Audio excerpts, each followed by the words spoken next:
Hello, hello, hello. Welcome back, good people of the algorithm. How are y'all doing? Happy hump day. Only if you celebrate it. If not, happy Wednesday. I hope that your Wednesday was well. I hope that your week been going good in the way that you want it to go, right? Because sometimes we can start off on the wrong foot. So I hope everything is going well for you guys, okay? And I have three new cases for you guys. Again, these are old cases, but they're still good nonetheless that I want to, share with you and do commentary with you guys with. Before I do, the last live stream I said that this was going to be a longer type of live stream, or you was going to get two live streams in one day, but I might have to postpone it because due to the circumstances with the other channel being able to live stream on it with my co-host, that we need to get that straightened out first. But look out for that. I will be putting that on my community wall when the actual first episode of Reactions Reviews with my co-host Sharon Bracy, it will be starting this week, if not today. Okay. So one of the cases that I do have for you guys today is when someone wants to fake an injury because they committed a murder. Now, we've seen a whole bunch of cases lately where people was doing the most when they found out that there was a suspect of actual murder. They would do things as trying to act like they're going insane so they can get a mental illness case, or they want to get lesser time because they're not they didn't understand the rules that was being said to them. Some of them was pointing out that Miranda rights wasn't being read, or it was being done in the middle of having a interrogation with the police and detectives. So I wanted to show which one, with this particular one, how a gentleman decided to fake an injury and think that because him faking an injury, he could not have been the quote unquote suspect murder of this particular case. So we're going to go over that with you today. And I just want to say shout out to everyone that's here. Shout out to TMKC. Thank you so much for coming. I appreciate you. Shout out to Miss Jalen. Thank you so much for showing up. I appreciate you. Young Riaz, thank you so much for showing up. I appreciate you, sir. Thank you, thank you, thank you. And let's see, who else do we have? We have Steve A talking about Dogecoin. Shout out to you, sir. I don't know, wrong channel, but thank you so much. I appreciate you. I appreciate you. Oh, hi. Arif. Arif says, I'm 20, still in college, don't have a job. Everyone thinks that I'm a failure because I have effed up so much. I feel a piece of no drugs. I work out, but that's all I do. Got any advice? Okay, so Arif, the best thing I could tell you, sir, is keep on striving for success. Listen, we all make mistakes. We're not perfect, right? But the whole simple fact is, if we put it in our mind that we want to do better for ourselves and have the discipline that applies with that, you can do great things, sir. So don't beat up on yourself so much, all right? Give yourself time to get better. That's all I can tell you, and you will, all right? Muzzle Wump, shout out to you. Thank you. Let's see. He said, I just traveled here from future, but no one. Oh, wow. Well, thank you for coming to visit us from the future, sir. I appreciate it. Let's see. Holla Boy Bama, Boy 25-1. That stuff, see you in court. Yeah, it's something similar. Something similar. Let's see. Mr. Shogun, how are you doing, sir? No, I'm not homeless. I actually live in a very nice house. But thank you so much. I appreciate you. Bratz Grizzle, are you an AI? Absolutely not. I'm not an AI. Sorry. I don't know. I think an AI would probably look better, right? All right, so let's go on for the first case. And here we go. And I will shout out everybody else going forward. Just make sure you're hitting the like button as you come in, okay? I appreciate it. On June 10th, 2016, at about 3 a.m., a 911 call was received by the Gresham Police Department in Oregon. 911. Oh, I'm trying to kill me. 911, how can I help you? I'm trying to kill me. What happened? I really on first stabbing. Somebody tried. Where is this person at now? I'm not here. Do you need an ambulance? Yes. No. Do you know the name of the person that did this to you? No. Are you bleeding a lot? Okay. I'm getting lots of help heading in that direction, okay? Can you tell me what your name is? Anastasia. As you have just heard, the caller was a 34-year-old woman by the name Anastasia Hester, or Annie for short. The crime scene was her apartment on the ground floor of the East Park apartment complex. When police and paramedics arrived, they found the front door unlocked. Upon entering the apartment, the first thing that they noticed were bloody footprints stamped on the floor, leading to the front door. Annie was found near the back of the apartment in the living room, next to a sofa bed that she was likely sleeping in before the attack took place. She was still alive, but she was quickly bleeding out due to the startling amount of lacerations found all over her body. Okay.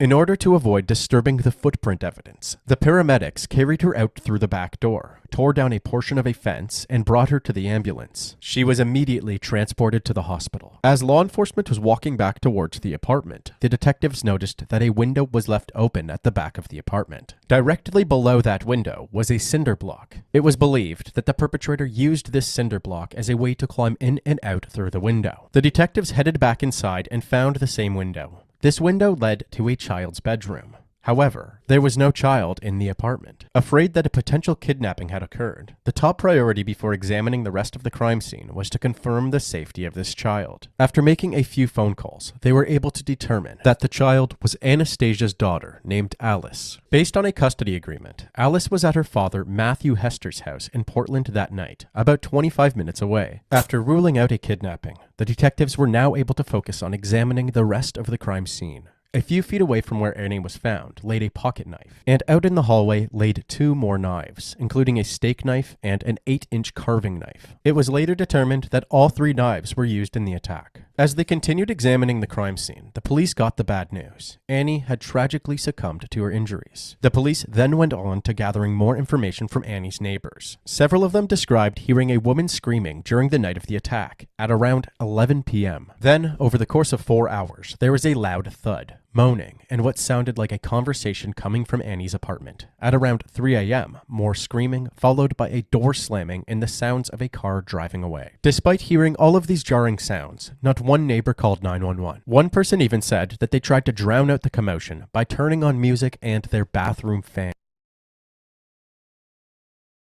Oh my God, that poor lady. Rest in peace to her.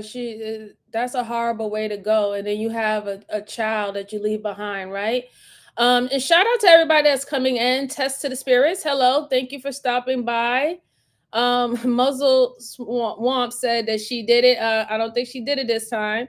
Shout out to Washu. Thank you for stopping by. I appreciate you. Carmen Ramirez, thank you for stopping by. I appreciate you. Coda K and Pants on Fire. So one of the things that's standing out for me is that they heard screaming. They heard a big thud. This is what neighbors and witnesses heard. And they heard more screaming happening all up until 3 o'clock in the morning. So none of them called the police. None of them called the police or notified anybody. And my reason why I believe that nobody did it is because that they knew whoever was coming in there, this is not the first time that they heard this before. It had to be a reason why they thought that this was some normal type of domestic issue. So my best bet is I will look towards the ex-husband who had the daughter, right? Or the daughter was in his possession. I will look towards that due to the simple fact is that, you know, most people, they will call. Like if they hear screaming and all the stuff like that, eventually people will be like, listen, we need to call the cops. Something's happening in there. If they're not calling the cops, it's because they heard it before. They heard it numerous of times, and they probably put in noise complaints to the police or noise complaints to the management of the buildings about that before. So that's the route I'm going with the information that they are telling us right now. But let's go on and see what else they have to say. Anne. Anyway, Annie's autopsy later revealed that she had sustained more than 60 stab wounds. Some wounds were less than 1 inch deep, and others were up to 8 inches deep. One particular area of injuries caught the investigators' attention. Carved onto Annie's shoulders were the symbols VXV. It seemed clear that the nature of this crime was not only premeditated, but likely personal. Hey, Therefore, Mr. Freezy, investigators thank wanted you to so question much. someone I who knew the appreciate ins you. I and outs appreciate of you, Annie's bro. life. Shout out Typically, to you. this person would be a spouse, but since Annie wasn't married, they started with her ex-husband, Matt Hester. Yeah, go ahead and have a seat. I'll be with you in a minute. As you can see, Matt seems to be having some trouble walking. This is due to an undiagnosed medical problem that has left Matt in constant pain and unable to walk. And so I guess, obviously I told you at the house that your ex-wife is deceased. But you didn't say how or anything like that, and we'll talk about that in a minute or two. Okay. She said that she had been stabbed. Officers responded down there. She had been injured. She was transported to the hospital, and she was pronounced dead at the hospital. And at this point, we're investigating this as homicide. Did your ex-wife say anything about having any problems with anyone? I don't talk about her personal life. When did you and Ann first meet?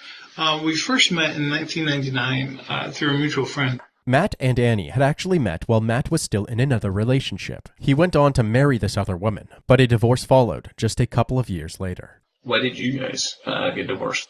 I cheated on her. Okay. Then, in 2008, less than 2 years after his first divorce, Matt married Annie. 3 years after that, in 2011, they gave birth to their daughter Alice. But the marriage was still rocky, despite their new ball of sunshine. I ended up cheating on her. I'm not very good at this relationship thing. When Matt and Annie's relationship began falling apart, the couple decided to try an open relationship on the condition that they remained honest about their affairs. Matt was unable to keep his word, and this became the reason that they officially ended their marriage. How are your feelings towards Ann? I'm mostly indifferent. I want to deal with her as little as possible. I love being a dad. Annie maintained full custody of Alice, while Matt only had her on scheduled weekends. This arrangement was not sufficient for Matt, and he would constantly express how he wished he could spend more time with his daughter. Unfortunately, Matt's track record made this impossible. He would regularly fail to pay his monthly child support payments, which he would then blame on his injury and his inability to hold a job. In an attempt to cut down on his rent costs, Matt welcomed a new roommate, a single mother of 3 named Angela Rose McCraw. Within a month, the roommates became romantically involved and went on to get married in 2014. So what were you and Angela doing last night? Sleeping. Okay. Do you know what time you went to bed? So one of the biggest alarming things to me is how nonchalant he is to hear that his wife was attacked and she succumbed to her injuries. He doesn't seem like he's phased at all, right? I mean, even if you might not like her or whatever, not, that is still the mother of your child. That is still going to be something traumatic for your daughter that y'all both share with each other. You was married to this woman for a certain period of time. For him to be so cold for hearing that she's not alive, that is raising a red flag for me. I wonder if it's raising a red flag for the detective, but let's go on. I usually get into bed around 10 o'clock. Okay. And was Angela with you, or was she staying up doing other things? She was with me in bed. In another room down the hall, Angela was also questioned. Have a seat right there. I was on the verge of falling asleep to some Criminal Minds. When you guys are sleeping, who gets the inside and who gets the outside? Matthew against the wall. Any chance that Matthew could have gone anywhere sometime during the night? Oh God, every time he moves, he wakes me up, so it's not a possibility. And I sleep literally right up against him in his arms. If he would have gotten up out of bed, you would know it. Most definitely. Matt and Angela both handed over their phones at the end of their interviews. The detectives planned to download the GPS data and other assets to help with the investigation. It seemed that they both had the same story, in bed by 10 p.m. and sleeping the entire night. To corroborate these alibis, the police went on to question Matt and Angela's 3 other roommates, beginning with Aaron McCraw. Aaron is actually Angela's ex-husband and the father of 2 of her children, so he spent most of his nights at her house. Yeah, our relationship is a little weird. But that night in particular, Aaron was neither at home nor at Angela's. Instead, he was at his girlfriend's house. You were staying at your girlfriend's? I was staying at home. I was not at home. I was at my girlfriend's. The detectives were not able to extract any useful information from Aaron, so they moved on to roommate number 2. There is not a lot of information about this roommate's questioning, but he essentially said that he was out on the night of the murders, came back around midnight, and saw Matt and Angela sleeping in the same bed together. He then went straight to bed. Considering that the crime took place between 11 p.m. and 3 a.m., seeing Matt and Angela in bed at midnight meant that roommate number 2 was another witness that supported their alibi. They moved on to the third and final roommate, Karina Walters. I live with Matt and Angela. Due to the growing rent prices in Portland, Karina had no fixed address until Angela offered her a place to stay. She then started sleeping in Angela's garage for the time being. This meant that she could hear the family vehicle, a silver Mazda SUV, anytime it started up. You ever hear them coming and going? Yeah. Like I said, I live in the garage, and the garage door is really thin. So if their car starts up, I don't know if you haven't heard their car, of course not. It makes this really god-awful rattling noise when it starts up. Okay. And if they were to go anywhere, it would make it, I'm pretty positive it would wake me up, but they never go anywhere. Did Matt leave last night at all? No. Did Angela leave at all? No. Karina also shared that she had gone to the bathroom between 3 and 4 a.m., walking past Matt and Angela in bed on the way. If Angela or Matt were responsible for this, and you knew it. I would turn them in a heartbeat. Okay. You wouldn't protect them in any aspect? Hell no. Okay. Are Matt and Angela into threesomes, groupies, girl on girl, guy on guy, anything like that, or is it all pretty normal? It's very normal with them. While these interviews were useful in corroborating Matt and Angela's alibi, they also pointed investigators in the direction of more potential suspects. It turns out that Annie was involved in a Venn diagram of communities. On one side was the pirate role-playing community, where people would dress up and act like pirates together. On the other side was a sexual fetish community. And in the middle was a crossbreed of both, where people would role-play as pirates during sexual encounters. It was in this subsection that Annie and her polyamorous partners resided. They would often go out to what are referred to as dungeon parties, a social gathering which allows them and other pirates to explore their wildest fantasies. Considering the Okay, so I don't know that much about Freezy said they freaks, huh? Listen, I don't know much about the lifestyle. I'm learning as I go along about some people having this different type of alternative lifestyle, but they're correct, right? It does add more people into potentially doing harm to this woman, especially now that we know that her ex-husband is in that type of polyamorous type of situation. Probably the reason why their marriage couldn't work, because he wanted to have, relations with other women, and that wasn't okay for her. She wanted a monogamous marriage, and that's why he kept on messing up by cheating and lying and cheating. So he actually got with a woman who aligns with him in that type of alternative lifestyle. So if now they're configuring that, yeah, all these people are, all the roommates are saying that they were home at such and such time. Now you have to open it up to, is there other partners that they have dealt with, right? Or even if the mom, did she have a partner that, who could have been a part of that community and didn't know? There's a lot of things to, to comb through now. It's unfortunate. She really shouldn't have lost her life that way. That is just really horrible. But let's go on.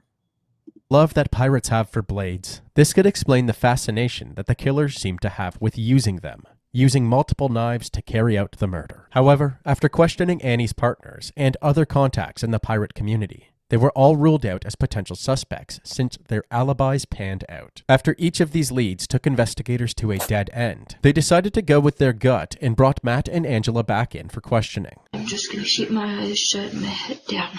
Okay. How did it make you feel when you heard about her being killed? Shocked. Non-believing.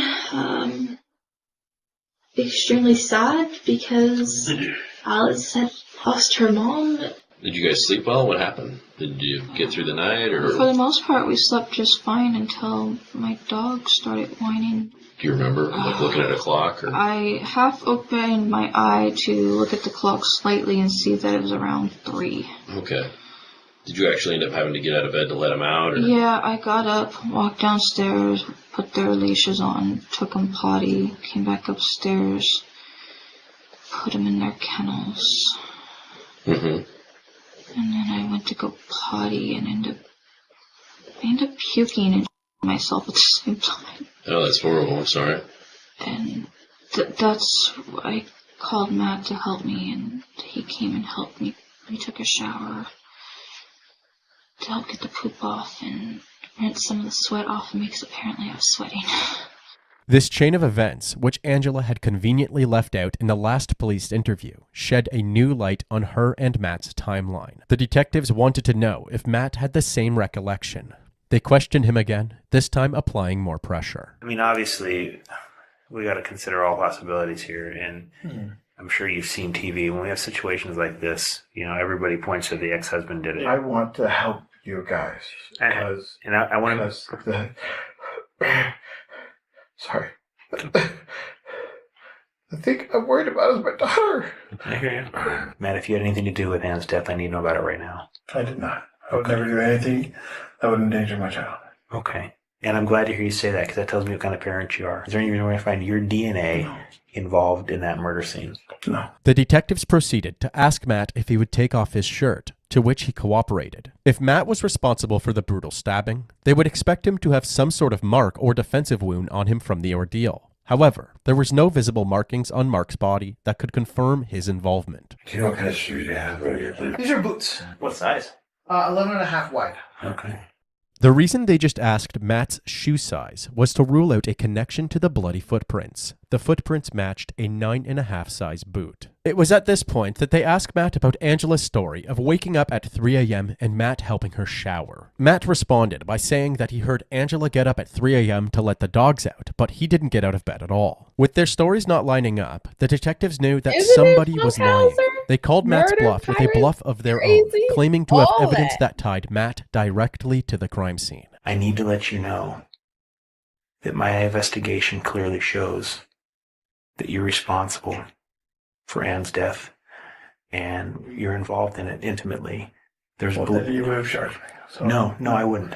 If you thought I did, you would charge me. No, not necessarily. Nothing to do with her death. Unfortunately, Matt was right. The detectives didn't have enough evidence to charge him and arrest him, so they had no choice but to let him and Angela go. About a week after the murder, Annie's funeral and memorial service was held with about a dozen detectives scattered throughout the property. With the killer still at large, the family's safety was top priority, but having detectives supervising this event also allowed them to keep an eye on their main persons of interest, Matt and Angela. Although they were considered suspects at this point, they were still innocent until proven guilty, and therefore, full custody of Alice was automatically granted to Matt upon the death of Annie. During the service, one detective actually sat directly beside Angela, and he noticed a cut about 1.5 inches long on the back of her right hand, between her thumb and index finger. Unfortunately, having a cut on her hand wasn't sufficient grounds for an arrest. However, the police still had a few tricks up their sleeve. For the next stage in their investigation, they scoured the phones that Matt and Angela had surrendered earlier. What they found were pictures from Matt to Angela of a Payless Shoes coupon from November 8th. About an hour after that photo was sent, Angela responded with a photo from a shoe store of 2 different kinds of boots. The detectives went to a nearby Payless location and showed this picture to the manager, who was able to provide some key pieces of information. The type of shoe: one of the boots from a pair of Airwalk Miuras, which matched the tread and size of the bloody footprint. The location of the store in the picture: it turns out all of the stores within the district had renovated their carpets, except for one, the Clackamas, Oregon location. This was the only location that still had the old carpet, which can be seen in the photo on Angela's phone. This location was only 10 minutes away from Matt and Angela's home. When the detectives went to this location, not only were they able to find the exact spot that the photo was taken, but they were also able to look at records from November and confirm that one pair of Airwalk Miuras had been purchased around that time. The owner of the credit card that was used to purchase these boots was none other than Angela Hester. Finally, Using bootstrap police work, detectives had a solid piece of evidence against Angela. But they weren't done there. They were also able to obtain and string together incriminating surveillance footage from a multitude of cameras between Portland and Gresham, beginning with footage from Matt and Angela's neighbor just before 11 p.m. A silver Mazda SUV can be seen barreling down their street, though it is unclear which driveway it initially pulled out of. The Mazda continued on its 26-minute trip, eventually arriving at Annie's apartment at 11:23 p.m. Then, 4 hours later at about 3 a.m., the Mazda began its trip in the other direction, ultimately winding up in Matt and Angela's driveway, turning off the headlights before pulling in. As incriminating as this evidence was, in order to guarantee a successful prosecution, they needed hard forensic evidence, so they held off on any arrests as they waited for the DNA lab to work its magic. While they waited, they focused on one important question. Why would Matt and Angela want to kill Annie? They learned that the custody battle for Alice was uglier than previously thought, especially once Angela became more involved, to the point that she called the Department of Human Services on Annie for child neglect. This was an email Annie sent to a friend in response to this ordeal. So, someone at some point recently... So that's horrible, man. If they did all this to unalive this woman so they can have the daughter and have no problem with custody, now they don't have to pay child support, they don't have to worry about anything. That's sad. And then for the girlfriend to even be involved in that, to help this man do that, like, if you ever wanted to be a mother yourself, would you want someone to be acting in that way against you? Trying to take your kids away. You literally called child services on her to try to help with the court case of a custody. That's quite terrible, really. And it's unfortunate. I don't understand why parents, and this is for men and women, but why parents go so hard and so spiteful and petty to take away from their child.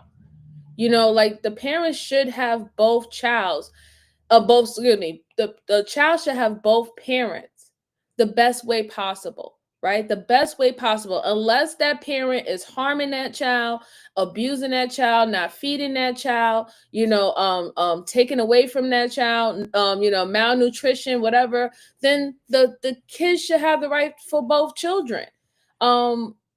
It's sad when people take matters like this in their own hand, and then you think that type of trauma is not going to hurt your children. You think that they're going to be okay with having a missing parent in their life. They're not.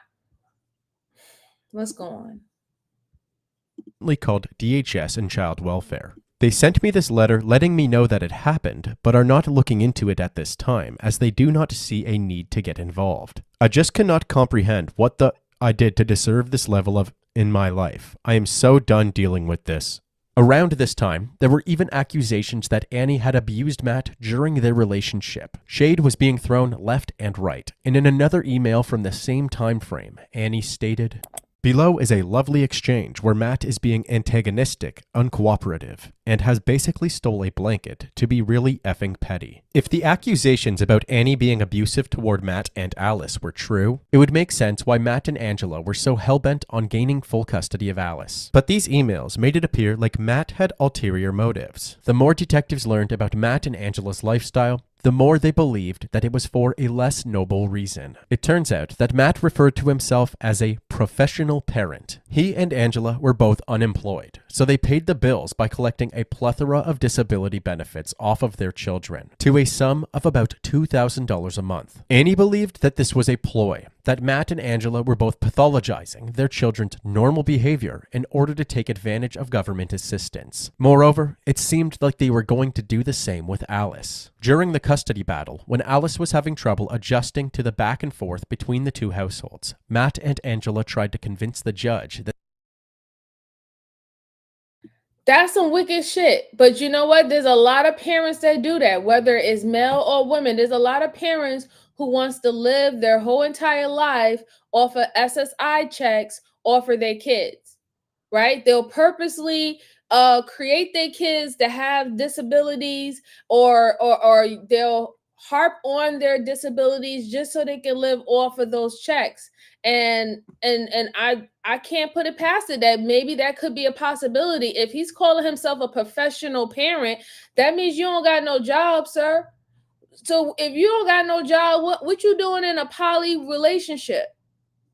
Why are you dating? What's going on here? How are you taking care of yourself? Oh, because the 3 other kids that's under your household, you getting $2,000 a pop for each child. Yeah, what's one more child for $2,000 with that, right? Or let's say child support included with that. Yeah, who's gonna hurt again an extra $3,000 added on to the $6,000 you're already having? Who wouldn't want a $9,000, $10,000 month check? That's very plausible that's the reason why they did it. It might not be a noble situation at all. But let's go on. This is sad. That this was a sign of bipolar disorder. Annie and her lawyer fought back, saying that Matt and Angela were only taking that stance because of the money that comes with it. In the end, the judge granted full custody to Annie, while Matt walked away with about $42,000 of debt in court fees and back child support. Along with this information, detectives also learned that Annie had about $125,000 worth of life insurance policies in her name. On June 16th, about a week after the murder, it turns out that Matt had called the insurance company to receive this payout. However, he was no longer the beneficiary since Annie had switched it during the divorce. To the detectives, the motives for killing Annie were clearly financial. In October of 2017, the detectives were notified that a match was made to the DNA found at the crime scene. 2 profiles were found on the knife block in Annie's home. One was from Annie herself, and the other was from Angela Hester. Before moving in with an arrest, the detectives did some surveillance on the Hester family. Over the years since Annie's death, they had moved about 650 miles away to the city of Pocatello, Idaho. Here you can see Matt, the one with the debilitating undiagnosed medical complication, doing a multitude of errands and chores with ease. On October 4th, law enforcement was finally ready for an arrest, but Matt and Angela were clearly not. In the car. No! In the car. I have kids that are going to be coming home. Tell me why you're arresting me. Why am I being arrested, you stupid I have kids and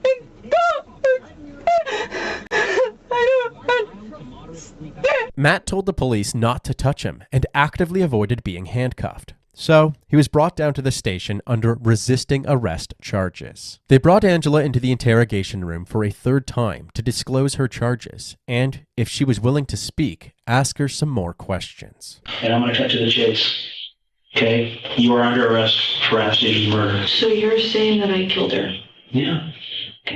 I would like a lawyer if that's the case. Okay.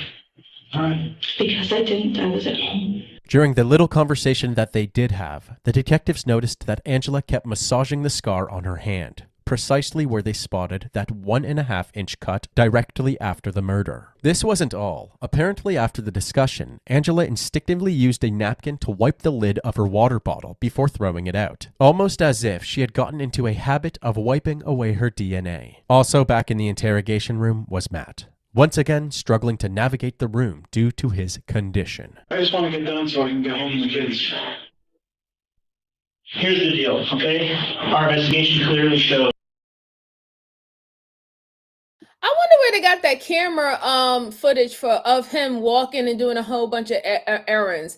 I think that the insurance company, they sent private investigators to see whether or not if he was trying to stiff them for his disability, and they usually do that. They'll go and hire private investigators to go watch to see if the person who said that they're injured and they made a disability claim, are they really injured? And I think that they was able to get that footage from that, which was going to help them very clear, because you wasn't acting like somebody who has a disability. You're in their office, literally acting like you can't even sit down and stuff. But they seen you in Walmart and everything, driving the crawler, picking up heavy stuff.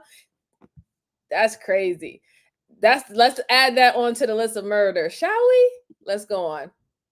That Angela committed the murder against Anastasia. We're not here to discuss if it happened. I don't care what you think. In fact, you've been under surveillance for the last 2 weeks by the U.S. Marshals. So we've got you walking across the parking lot at Costco, picking up soda boxes and water bottles, whatever See what we're doing. You're not limping. You're not walking with a cane. I'm not buying the fibromyalgia. I'm not buying it. Okay? The detectives decided to show Matt photographs of Annie's autopsy.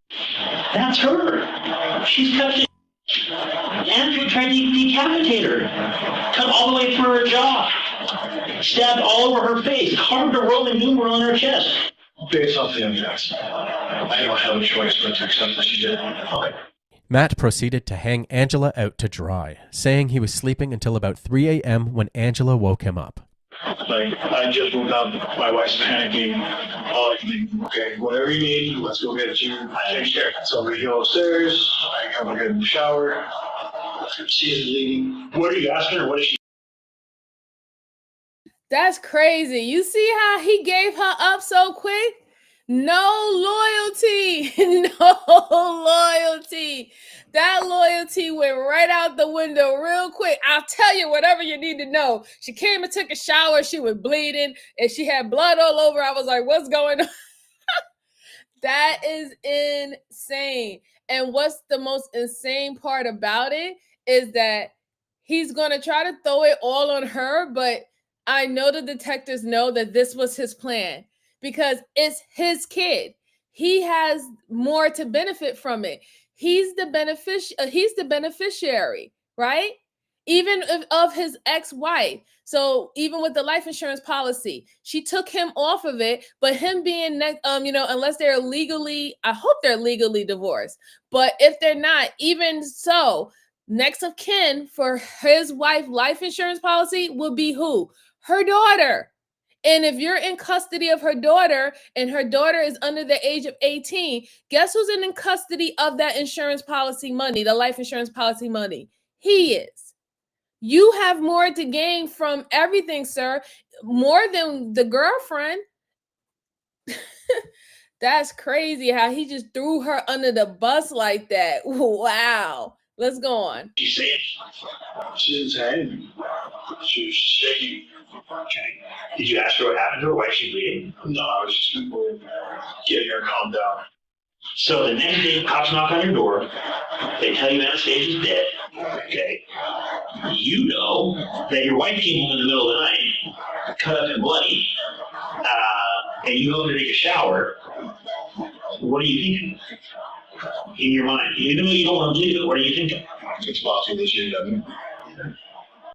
According to Matt, at no point while helping his wife clean up the blood did he ask her what happened. The detectives had Matt cornered. He admitted to cleaning the blood out of the Mazda the next day and lying to the police about it, but he profusely denied having part in the planning of the murder until the detectives said this. Who else was involved in this? And this is where you need to think about it because of whether you or somebody else. Who else was involved in this? She talked about hiring something. When she talked about hiring her or something. Okay, Aaron. I can recall that we talked about murder for hire. I recall that the number was starting out like $50,000. Here's what I would like to ask you to do. Call him, discuss the murder for hire plots. Meaning you're driving, what do you need to know? I gotta know what to tell the cops. To reiterate, the detective's plan was for Matt to call Aaron in an attempt to get a recorded confession. After a few minutes of laying out the game plan, Matt rang in. Hello? Hey, is Aaron there? Yeah. Hold on. Thanks. Let me put you on speaker. Yep. Okay, what's up? Hey, I don't know if you guys know, but Angela got arrested. I heard you were arrested. No, Angela's the one who got arrested. I just got out of the police station. I want to make sure that our story is the same when I go in and talk to them again. So I'm not sure what you know. Like, did she talk to you at all? Nothing. You know nothing. So, No. So you weren't involved in this at all? No. Didn't help her drive or anything like that? No. I just want to know if Angela got a hold of someone to help her or if she did it on her own. So I know what to tell the cops when they ask me. Aaron? Oh my God. Aaron is not stupid. He is not going to let you pin anything on him. He know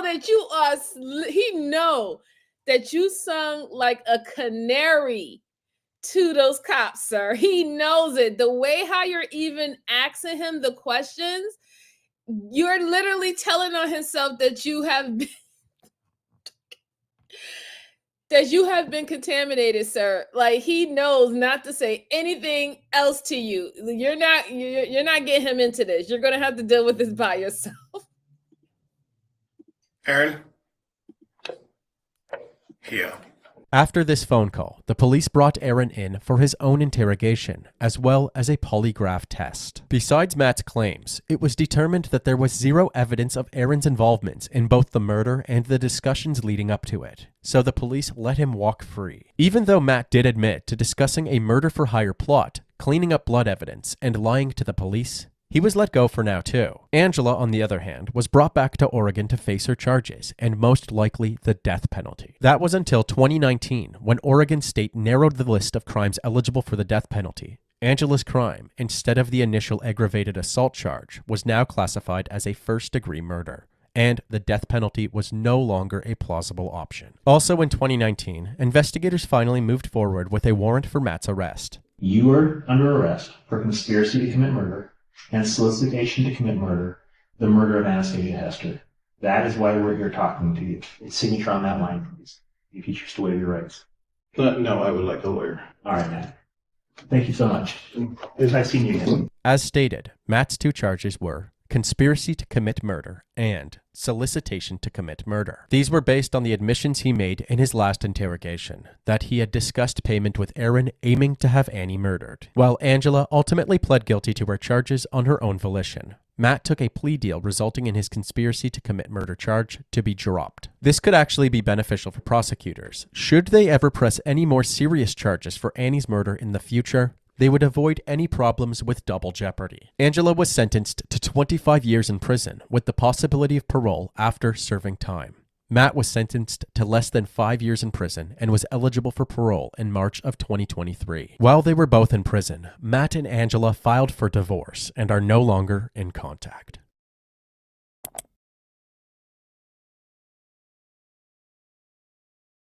So just think about how crazy that case is, right? They did all that. They took this woman's life. They took this woman away from her child. Y'all both had to do time. Y'all both end up getting divorced.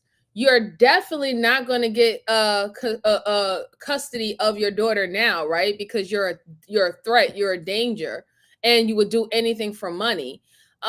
What was it all worth it at the end of the day? You took somebody's life and it wasn't worth nothing. You didn't get anything from it. Absolutely nothing but time, more trauma to the family, more trauma to the daughter. Now she has no parents, right? Now she got to go live with family members or strangers because of you, because you're selfish. Anyway, let's go to a next case, okay? So in this case is when the detectives realized that the said victim of a situation ended up actually being the murderer. And sometimes that happens, right? Not every victim or perceived victim when you get onto the scene is the innocent party. They could be the one who actually initiated the whole thing or be the culprit. And we're going to take a look at that right now. And while y'all stopping in, thank you. I appreciate it. Just please continue to hit the like button and subscribe to the channel. Share to anybody who likes these type of cases. It really does help the channel, and I truly do appreciate it. So let's go on.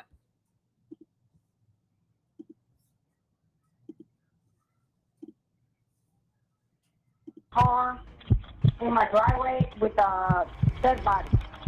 With what? Dead body. A dead body? Yes. On November 23, 2019, dispatchers got a 911 call from a worried citizen who had just discovered a body in her backyard. The name of the caller was 51-year-old Yvonne Serrano, and she found the body at 5:55 a.m. in the morning. Soon after, the detectives arrived at the crime scene where the body was collected, and they began to look into the previous night and what had unfolded. The body was soon identified, and it was found to be 21-year-old Daniela Tabares Maya. She was last seen in the CCTV footage of a bar called World of Beer with a couple of friends. but one face looked familiar in that footage. It was Yvonne Serrano. The woman who had reported the body with a gunshot to the forehead was the same woman who had been seen with Daniela when she was last seen alive. It was also clearly visible in the footage that Yvonne and Daniela left together after Yvonne signaled to Daniela to head towards the door. Are they inside the vehicle? No, they're outside the vehicle. Okay. Does it look like they shot themselves or what? I don't know. I just look at it. And you don't know this person? Do you know who that is? I don't know. It's a Nissan. No, but that person, do you know them? It's a girl. Yeah, do you know that girl? I can tell. The detectives were really curious now, and the question remained as to why Yvonne would lie. Within the first few hours of investigation, the first witness became the suspect, and what she would go on to say in the interrogation would make detectives even more sure that Yvonne knew more than she claimed. Okay, you did, after we discussed this case earlier at your residence, agree to come here with us to the police station, correct? I didn't agree, you probably, but that's okay. I'm no, here. Well, no, let's not word it that way. Are you here because you want to be here? You were put in handcuffs, correct? Oh, yeah. You recall you were put in handcuffs? No. And you recall that when we were sitting in the kitchen, Detective Young and I in your house, we told you we wanted to ask you some more questions that we're investigating the death of Daniela, that you were the last person that we know that's over alive. We asked if you'd come here and speak with us. Is that correct? That's correct. Okay. All right. So while you were at the World of Beer, you were with Austin, as you mentioned, and you saw Rick, and you saw several Me, people. the live, and everybody else that, that in and out of the... And Daniela Tavares, this is the person who's been identified, right, Yes. on your driveway, is deceased. Did you see her there last night? Yes, she was there. She was at the World of Beers. And, she was with a bunch of women, the husbands and stuff like that. And I was sitting there, and they were talking, and we were talking, and everybody was having a great time, back and forth. Do you remember what she was wearing? Was it? Oh, God, no. No, you don't recall what Daniela was wearing? No, I didn't pay attention. That wasn't on my... No, because, we're gonna look to spot her on a video there from World of Beer and see who was hanging around there. What were you wearing? The only thing that I remember with her, because it was her hair. That when you go to the gym, you normally ponytail and stuff like that. So and then she had her hair down, and it's wavy and curly, with big waves. And yeah, that's something I remember. That's what you remember about her last. Well, the two of you did spend some time speaking with each other. Yes, sir. No. We were talking on the table. Like we were here now talking. Everybody was talking, so it wasn't like one-on-one conversation. It was. But did you speak to her? Oh yeah, I did. Do you remember what about? No, we were making. Oh, actually, I did. We were making fun about another girl that was there. When they were talking, all the women were talking about that, and I was like, we were laughing about the conversation. You were drinking that Yes, night? No, beer. Well, beer. A lot of people say alcohol is like hard liquor now. This might be a good time for me to show you a picture, see if you can identify anybody in it. Oh my goodness, okay. Do you know who that is? Right there? That's me. That's you, okay. That's what I thought. And how about this female kind of behind you? With the wavy, the wavy hair, that might be her. You think that might be Daniela? Uh-huh. Okay. I think. Given the state of the crime scene and Yvonne's reactions to reporting the crime, there is no room left for the benefit of the doubt. Someone other than Yvonne could not have killed Daniela. So, detectives start questioning her right away as she has become their prime suspect.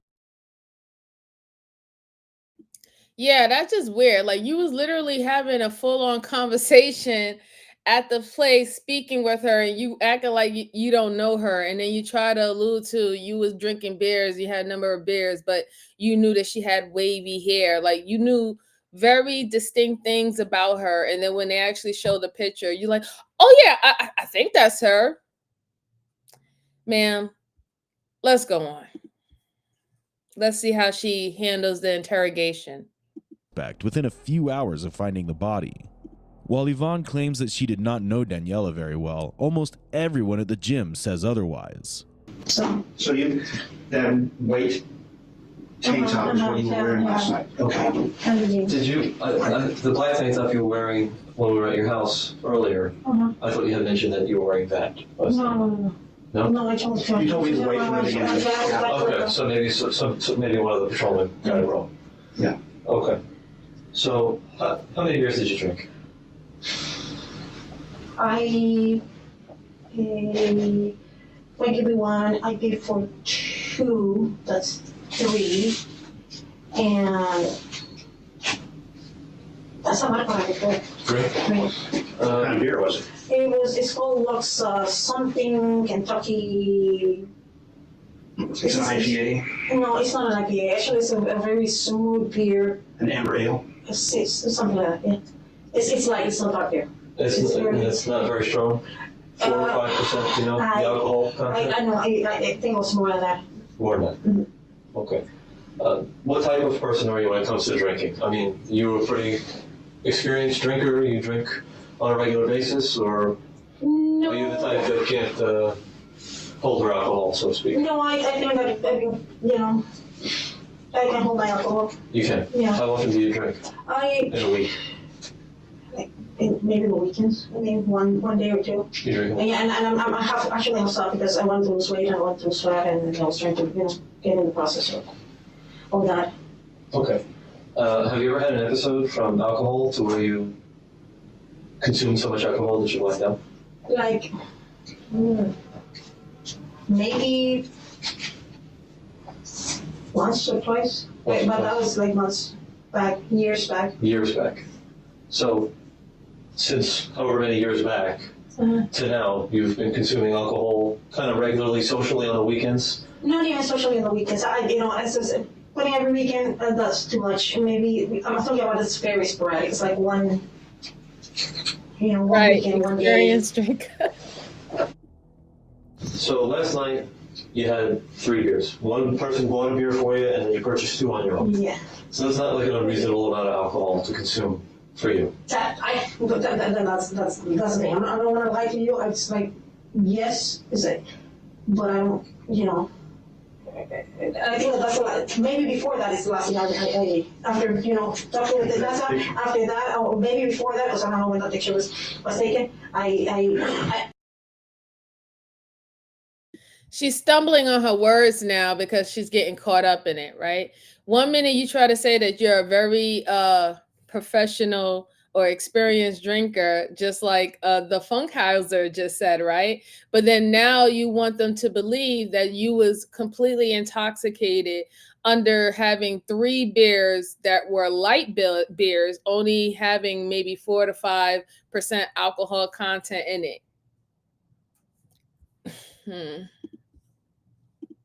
Honest to goodness, I don't remember even walking out, getting in the car. I don't remember. From 3 beers, you don't remember shortly thereafter. I don't know if the time from that photograph. Yeah, I don't know if they're shots. I don't know. You don't know if they're what? If there were somebody by shots, or I don't remember.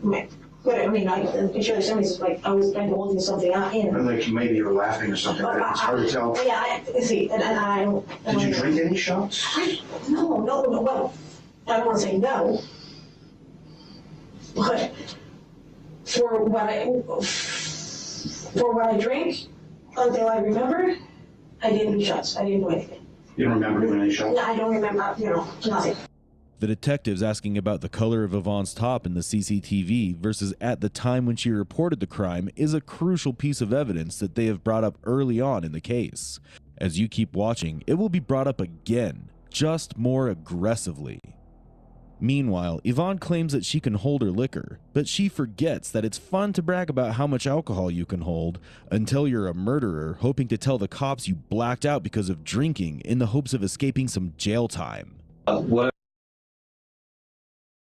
Exactly what I said. That's why I said that she was tripping up on her words, because she started to realize that you came off saying, yeah, I'm responsible. I know my limit. I'm a professional drinker, and I'm going to stop drinking because I want to get in shape and all the stuff like that. But then now is, I don't even know how many drinks I had. I don't even know if there were shots given to us. I can't remember. As a professional drinker, you know your limit, right?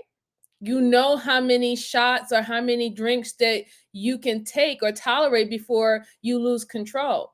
So they picked up on that, and I'm glad that they picked up on the interesting thing when she called them in reference to this case. She had on a different top than what she had on in the club. So you actively or intentionally went to go change your clothes. Let's go on. What I've got here is a text message from Daniela's phone into Austin. Okay. All right. We know for a fact that Daniela drove me home. Okay. Okay. Okay. Instead, I mean, right? it's obvious his car is there, and Okay. Well, it says here, you got an Uber ? Just got in. Okay, I was looking for you, but let me know when you get home.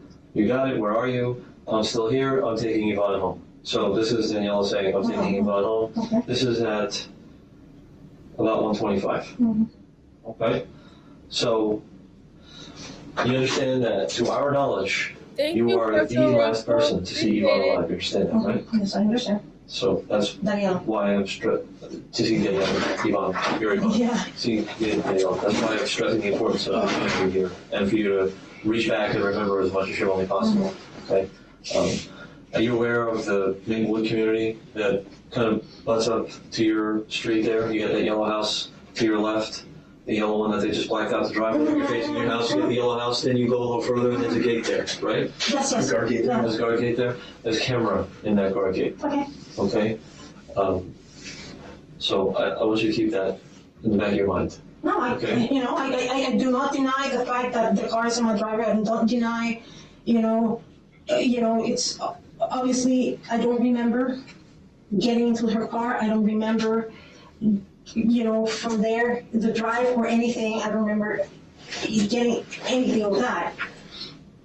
But due to the fact that it's in my house, I assume that, I was there. Okay, so.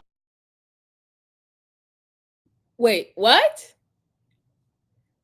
The girl's car is at your house, and you mean to tell me that you don't remember getting in the car, supposedly be taking her home, driving the car to your house? You don't know how any of that got there, but you're a professional drinker. Okay. I'm not trying to say, I'm not trying to hide anything. I'm honest, but I'm telling you, I don't. You don't remember coming home, right? I don't remember if I got home. Do you have any way of, with your Ring doorbell, which we discussed earlier, that you delete, but of telling us what is your normal path of going into your home? You've got your side garage door, your large garage door, and your front door. How do you normally go in and out of your home? It depends. If you do not drive.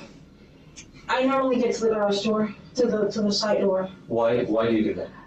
Because it's faster. It's one shot instead of trying to open two things in the you get the lock and one in the bottom. I'm gonna be honest with you. This morning I think that I was still drunk. Everything was blurry. Everything was the only thing that I remember is seeing her. Well, how did you go out the front door? Did you go out the front door, the garage door, or the side garage door? Honestly, I cannot tell you. Yvonne, there are certain things that I'm going to ask that are simple, like ground ball, easy questions to answer, right? That you've already given the answers to. You're correct. Okay, so keep in mind, I want you to establish credibility with me. Do you know what that means? Yeah, I understand. I know. I want to know that when I ask a question and you give me the answer, that's the correct answer. I don't, like I said earlier, I don't want to work too hard for the answer. So I know you said to the detective, you don't know how you went out this morning. So how did you go out this morning? Front door, side garage door, or large garage door? I think that was the front door. The front door. I think that was the front door. If like I said. What time do you think that was? Right before you dialed 911 and discovered? Yeah, it was right before that. Okay. It was like in, out, and I saw, the thing on the floor. because I didn't know who, what, or what the person was. You know, the hair, whatever, the blood in the head. I didn't recognize. I didn't know who, you know, how I get to the house, so I didn't know who he was. And I, right away, you know, I went, I don't know if if you ask me if I kneel, if I bend over, what I cannot tell you. But I went Where were you going? Where were you going?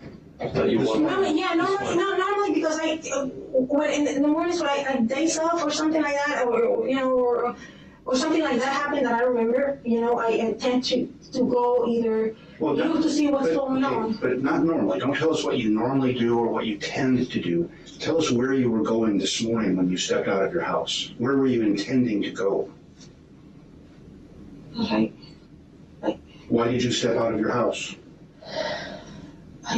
You still feel drunk from the night before? Yes. I honestly, I was... okay. How can I put this? Without, you saying, credibility or honesty.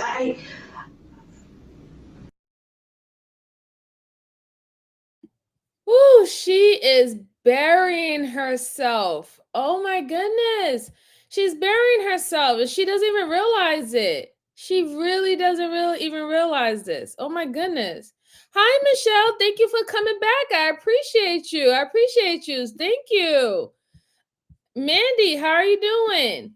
Good to see you. Thank you so much for stopping by. She said, why do people do lives or they don't interact with the chat? I apologize, man. When I'm playing the thing, I can't really interact with the chat because it's rude and some people want to hear it. So I like to stop it and then interact with the chat. But thank you for stopping by. I appreciate it. Hey, Victoria Faith. Thank you for stopping by. I appreciate you. Thank you so much. Texas is in the building again. Yeah, but this lady is really killing herself right now. All of a sudden she has amnesia, but just keep in mind, right? She was the victim. She was the one who called and allured them and said, oh, this is happening and all the stuff like that. And she willingly came down there to the police station to talk with them about what she knows. But now when they start asking her things and pertaining about how the car ended up at your house, how did you drive her there? When did that happen? What time did you leave your house? Why was you leaving your house today? She doesn't know nothing. Everything is like seriously, she's starting to sound like a parakeet right now. I don't know. Do you even know that you woke up this morning? Because you're trying to allude that you're still drunk. This is what she's trying to allude to the detectives right now. That even though she made the conscious decision to come down to the police station and discuss with them about this case, she is still under the influence. This is her way of her trying to get out of all the questioning that they're asking her right now. It's crazy. It's really crazy. CAGPNG said, I watch investigations a lot. Anyone who believes this. Okay. Hi, Tammy. Thank you for stopping by. I appreciate you. Thank you. Michelle says, so I don't even know what really was going on yet here, but her excuses was I was super drunk. Yes, Michelle, that's apparently that she's super, super, super drunk, right? And she doesn't remember anything as of right now. She doesn't remember anything at all. She doesn't even remember that she woke up this morning. She doesn't remember that she washed up, brushed her teeth, what she was leaving her house for before she called the cops or the police to see that this woman is unalived at her house, and you just so happen to have her vehicle in your garage. She doesn't know how any of this happened. Any of it. It's crazy. Hey, how you doing, RJ? Welcome back, sir. Appreciate you. Thank you so much for stopping by. I appreciate you. And TM, hi, how are you doing? Thank you for stopping by. Shout out to Alaska. Beautiful, beautiful state. Shout out. Thank you so much. I appreciate it. Oh my God. Bill said that she sounds like Sarah Boone. Doesn't she, Bill? She kind of does. You hit it on the nail with that one. You really did. All right, guys, let's go on. I want to say I was still drunk, and I want to say, honest to goodness, I there was two things. Either I Happy birthday, sir. Happy birthday. Either I walk out of the house or I walk up in the car, sitting on the passenger seat. Of which car? Of her car. You think he might have awakened on the front seat of her passenger? Yes. Okay. And I was sitting there, and I didn't know how I got there, but I saw the door open. And when you those small cars, so you look out and you see. So you. And I run around and I try to whatever, and then I. So that's a new memory that you have. Yes, okay. yes. All right. But I don't want to, because I feel like that you're like looking for. Well, we're looking for pieces of the puzzle to put it together. Okay. We're doing our job. Okay. Our job is to put all the pieces of the puzzle together. Okay. So find out the whole truth. So now at this point, you're thinking, as we sit here, that you're remembering waking up in the front passenger seat of her car. Yes. Okay. And when you woke up. I woke up and I was like on a days. People do make not knowing, how I got who the car was or whatever. I look to my left and I see the door open and I see somebody on the floor. I know. I didn't know who it was. I didn't know what car it was. I didn't know anything. I opened the door. I went around. I don't know if I knew. I don't know if what I did. Bent over or whatever. And I went and I was like, I touched and tried to move her or something. And then I saw that it was stiff. Hard. And then I told right away 911. When the detectives arrived at the scene, they realized that Yvonne had deleted the contents of her doorbell camera. But what she could not delete was the footage from her neighbor's doorbell camera. And you believe you walked around the front? I believe I and then you went around to check on her? And you touched her? Yeah, I touched her, the chest, and I don't know if I touched anything else. Did you get any blood on your hands when you touched her? Her shirt was covered in blood. I don't. She is a Latina, Miss Jalen. This is. It was so dark at this time. Yeah, it was. Victoria Serrano. It was like 5 something. My app says the sunrise today was at 6:45 a.m. Okay, so here's my. So here's the thing, right? This is a person who says that she doesn't know anything.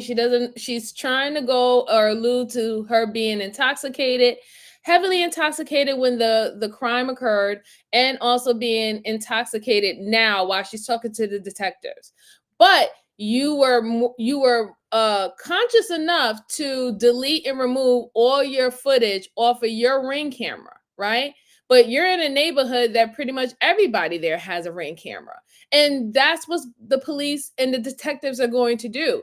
They're going to try to find footage from everywhere, not only from your house, from your neighbor's house, from across the street, maybe even from the block. If it's something as an incident took place in one place and it ended up at point B, which is down the street, they're going to get everything. If you're in a city that has cameras on the lights of the street lights, they're going to take that too. I mean, you have to really be smart about this, but I prefer for people not to do any crimes or do things like commit murders and stuff. That's what I prefer. But we don't live in a wholesome, perfect world. We live in reality. So here we go. Question is an important one. Okay, you're wearing a white tank top last night. You looked at a photograph displayed to you by Detective Young from World of Beer last night. You're wearing a white tank top and jeans, right? Uh-huh. Now, when the police get there today, you're wearing a white tank top. Okay. Where's your white tank top? Stay on the phone with 911 until the police arrived, which was a few minutes. I just got confirmation. Okay? You stay on the phone until police arrived. So while you're on the phone, you're telling me that you wake up in the car, you look over, you see the door open, you see your body, you get out, you walk around to the front of the car. She was the one who right? called. You go over there, you put your hand on her, you check on her, you see that she's dead, right? You're on the phone. Well, I didn't know that she was dead. She was not responding. Okay. She's responsive. You're on the phone at this point with 911 on the driveway. This is what you're saying, correct? Yes. Okay. Now, while you're on the phone with the dispatcher, they're asking you questions. During that time that they're asking you questions... Honest to you, I'm going to tell you something. I don't remember what the questioning was. I don't remember my answers. We can listen to it. Okay, that's fine. We can listen. I don't. But what I'm trying to tell you is, I guess I was still drunk. I was still dazed. I was still, trying to get my bearings on. I don't remember. I do remember calling 911. And I think that was the adrenaline or whatever. I don't know. If you don't remember the questions or what was discussed with 911, that's not a big deal. Okay. Those phone calls are recorded. We can go back and listen to it. Okay. It's not. I don't even want you to focus. The detectives are tired of watching Yvonne lie through her teeth, so they finally begin confronting her. Let's go back to the video camera in the community next to you. Okay. All right. Video cameras, motion activated, right? I guess, I don't know. So video camera's got the car pulling into the driveway, and no other car coming and no other car going. Okay. Okay. Now, I already know at this point in time that you're lying in some place, because I'll tell you why. I know that you didn't spend the entire night in that car. I didn't? No, you didn't. Okay. So you're sitting here and you're saying that you're remembering waking up in the car this morning, but I know that that's not accurate. Okay. Okay? Then what did I do? Because I don't, I want you to tell me what you did. I honestly, I don't. I don't. I mean, I cannot make stuff up. You've got 4 children. I do. 2 of them in Afghanistan. Yes. Your worst nightmare is getting a phone call saying that one of them was And I killed. understand. Correct? I understand. Okay. Okay? I understand that. Okay?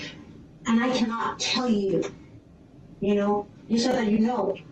Well, if you know, you tell me, because I don't know. Well, you said that I didn't spend the car. You didn't say I don't.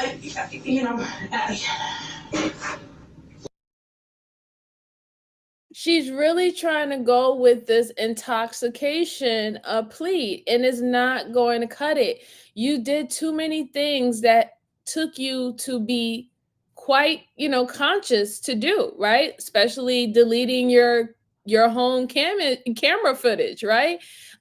You took a shower, you got up, washed your hair, you changed your clothes.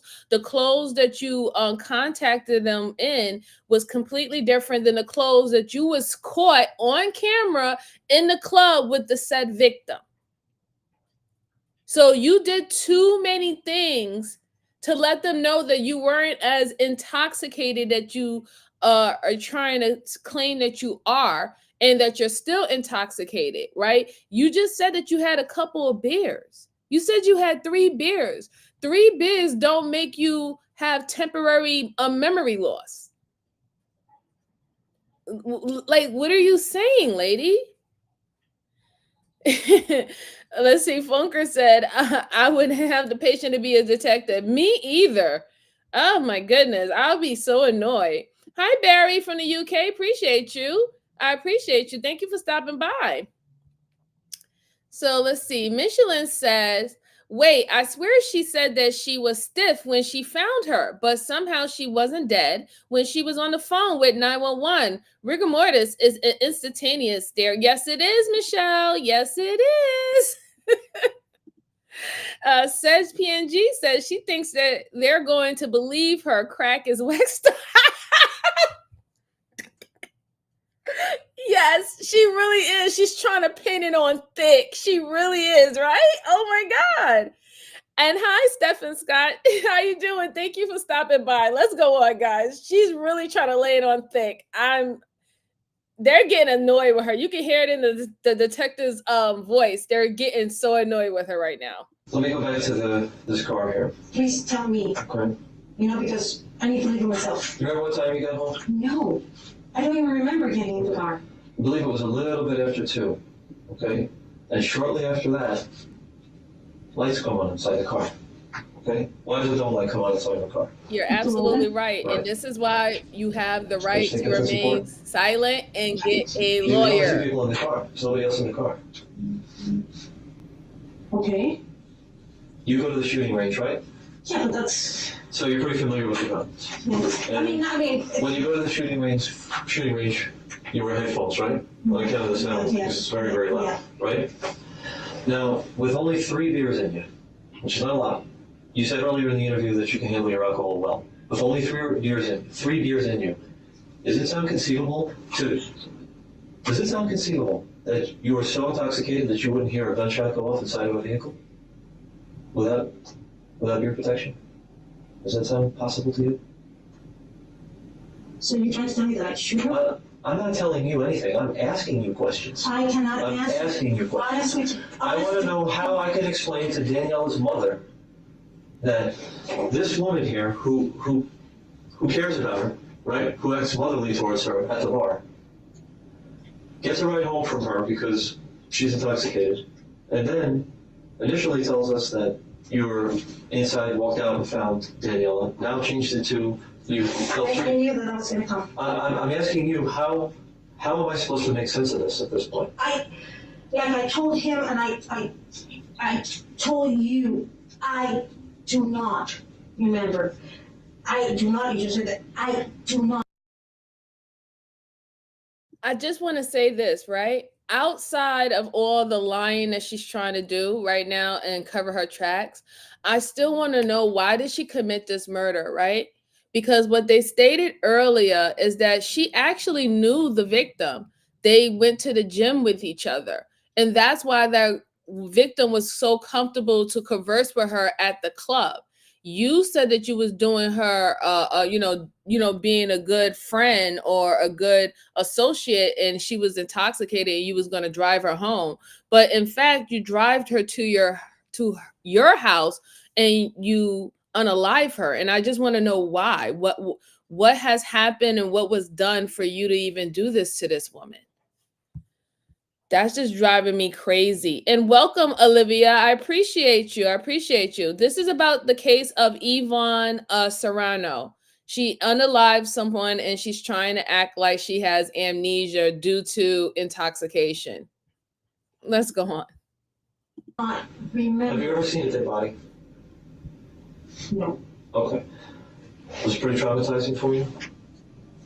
Yeah, I guess. Okay, let's be reasonable here. Is there anything worse that you've ever seen in your life Lisa for than what you Boston. saw today? Stopping by, dear. Have you ever seen anything worse than that? No.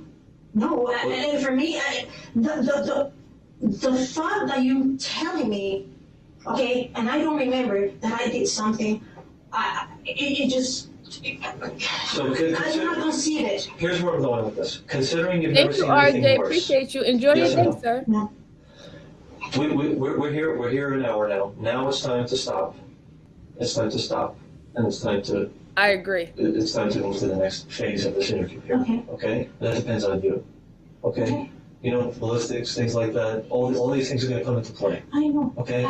So. You think she possibly on meth, you Danny? understand what I'm saying That could be a here? I understand possibility. what you're saying. I got it. We got ballistics. You got, just the thought. Was it an accident? Tell us how it happened. We've been saying this for the longest, Because nobody Olivia. can Why are believe y'all talking? Go to that the you wake lawyer. up next to a person who's been shot to death inside of a vehicle, and the shot doesn't wake you up unless you're already awake. Do you understand the big common sense problem with that situation? I understand, Okay. but at the same time, it's, I understand what you're saying, and I comprehend, all the legalities, the ban and the stuff like that. Right. There's no way you can be drunk enough not to be awakened by a gunshot inside of a vehicle. So there has to be some kind of a better explanation of how this happened, other than you meant to do it. Hey, Sal. It was an accident. Bro, thank you. Like Detective Randazzo said, we are now an hour into this. It is now time to move into the next one.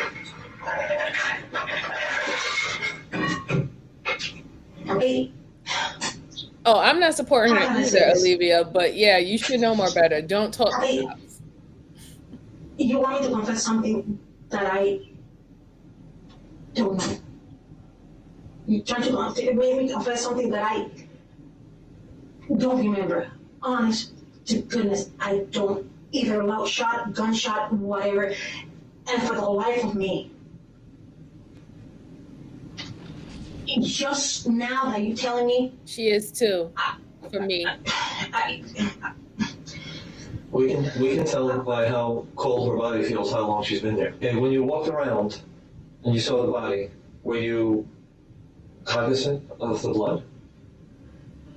Do you know what I mean when I say that? Yeah. If I know that was blood, I was concerned with the mud on the head. No. Like when you ran around the front of the car to go check on her, were you thinking to yourself, because you're pretty aware of the blood on your shirt, right? You cleaned it? I better not step in this blood as I run around? Did you have no regard for that whatsoever? No, What part of her body did you go to? To the front. I think it was, the chest and the arm. I think that I touched her arm. Okay, so you think you were... I tried to But there's so many crucial things that they're laying on thick with her. There was a shot that happened inside the car. So that means you shot this woman. You telling me that you didn't hear a shot? And then on top of that, you changed your clothes. You had a white shirt on. It got blood all over it. And you changed your clothes to a dark color clothes once you called them to notify them about this lady at your house.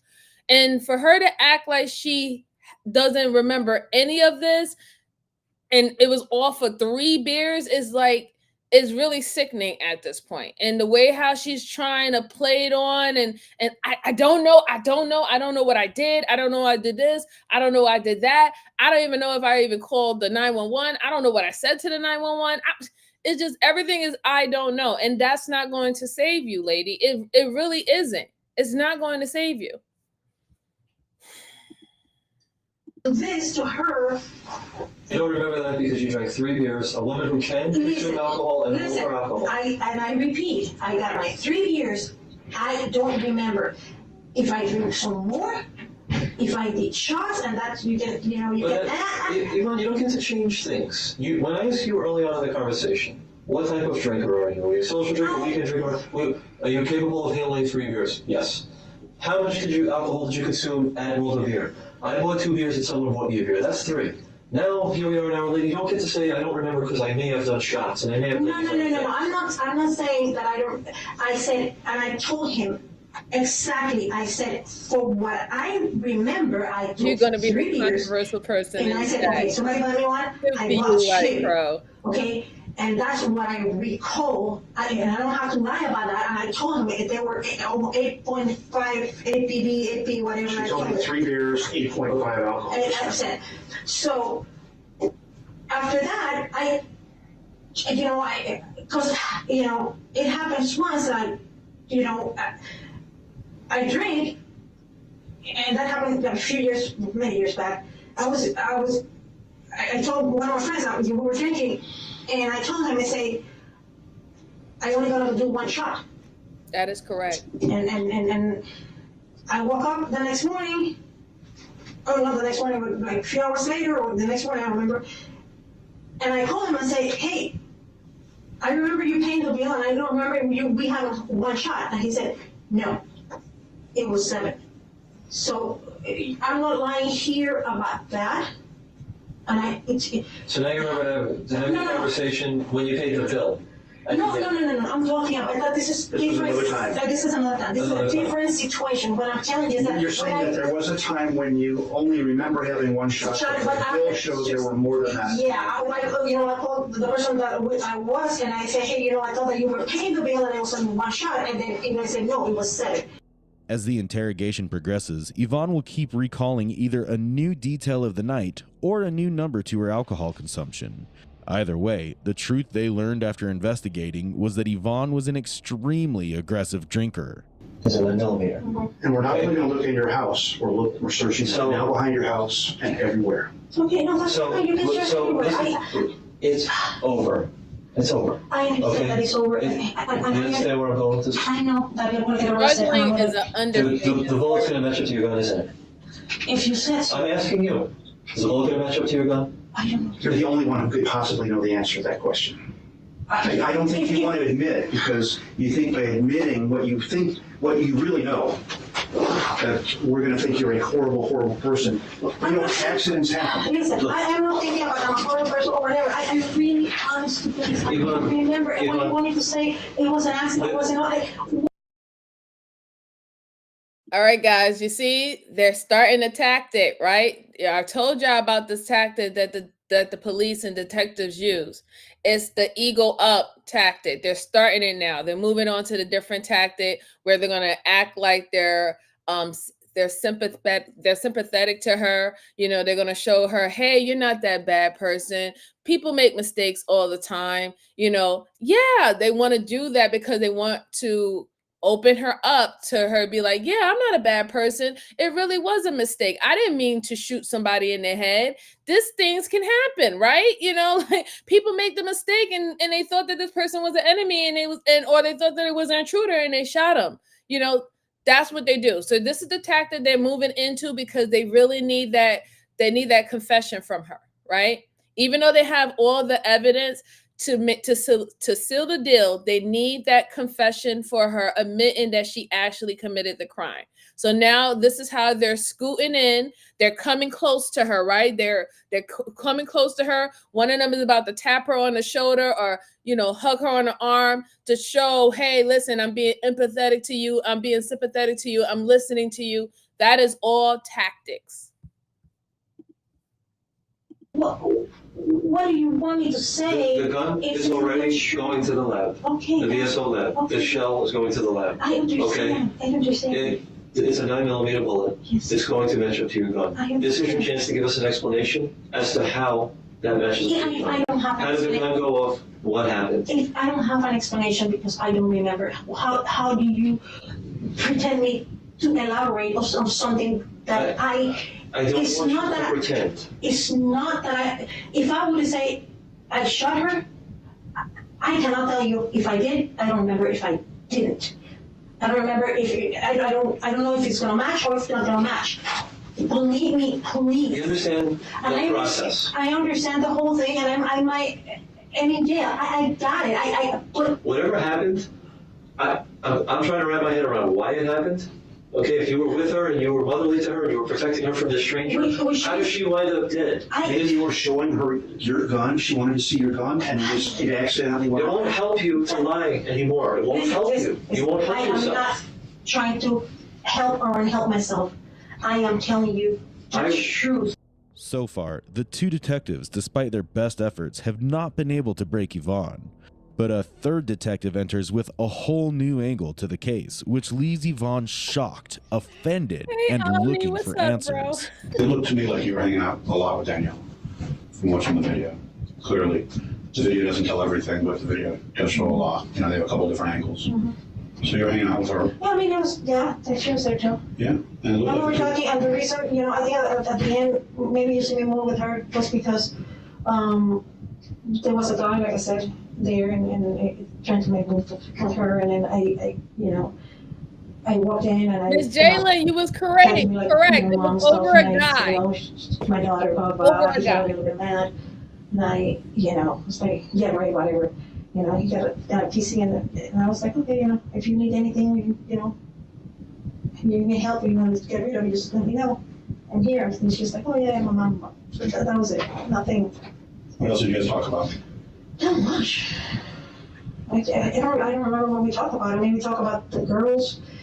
There was a girl there that she was drunk, and then the boyfriend was looking for her, and they couldn't find her, and we were laughing about that. We were talking about Austin that was drunk.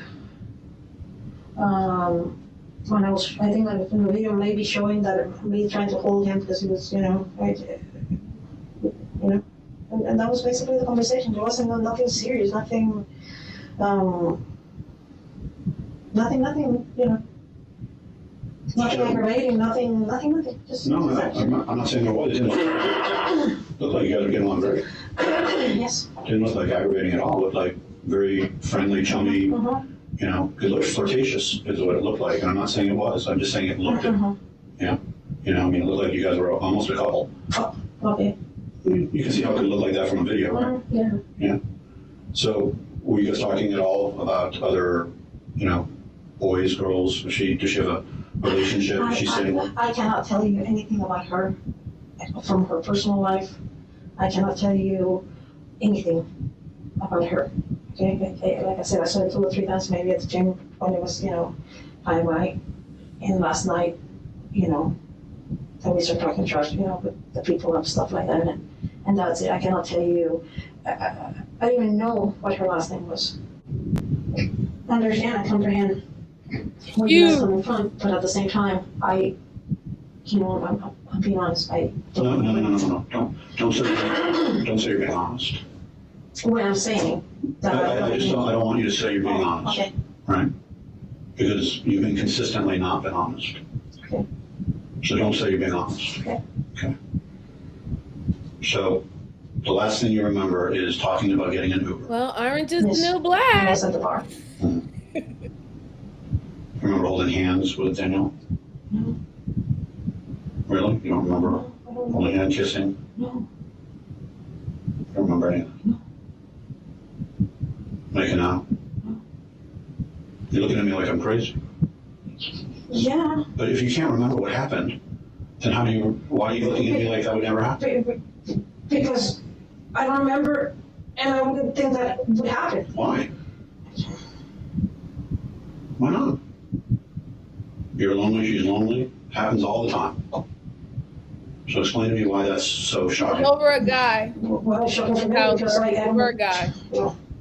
What? You don't say it that way. Why? Because I don't. I mean, it's just, everybody, somebody likes granolas or somebody likes other things. I mean, that's... Well, what if she's coming on to you? Absolutely, Rashu. If I, like I said, I if I am in my whole, I would say, I don't swim that way. I'm sorry, and that's it. Well, you had a couple drinks. You work out. You're in shape. You're hanging out with her. It's like a date. See, but it wasn't a date. I mean, she went to the movies. We don't even sit together. I didn't see her at the movies. So it's a one-night stand. What? No, you're trying to put I have a relationship with her or anything. I don't. You don't remember. Well, I don't remember. Right? I mean, you might have. But I don't remember. I mean, you could have been making out the whole night. There's a lot of things that, you can tell me that it happened, and I would say, I don't remember. I don't know. Right, but some of it you look at me like I'm crazy, and some of it you look at me with a blank stare. So you remember some stuff. No, I don't remember anything. I mean, I don't remember, whatever that you're saying. You don't remember. I don't remember. So what I want to know is, what was the relationship with you and her in the car from the time you left the bar to go to the car? Oh my God, You holding hands? I mean, there's video of it.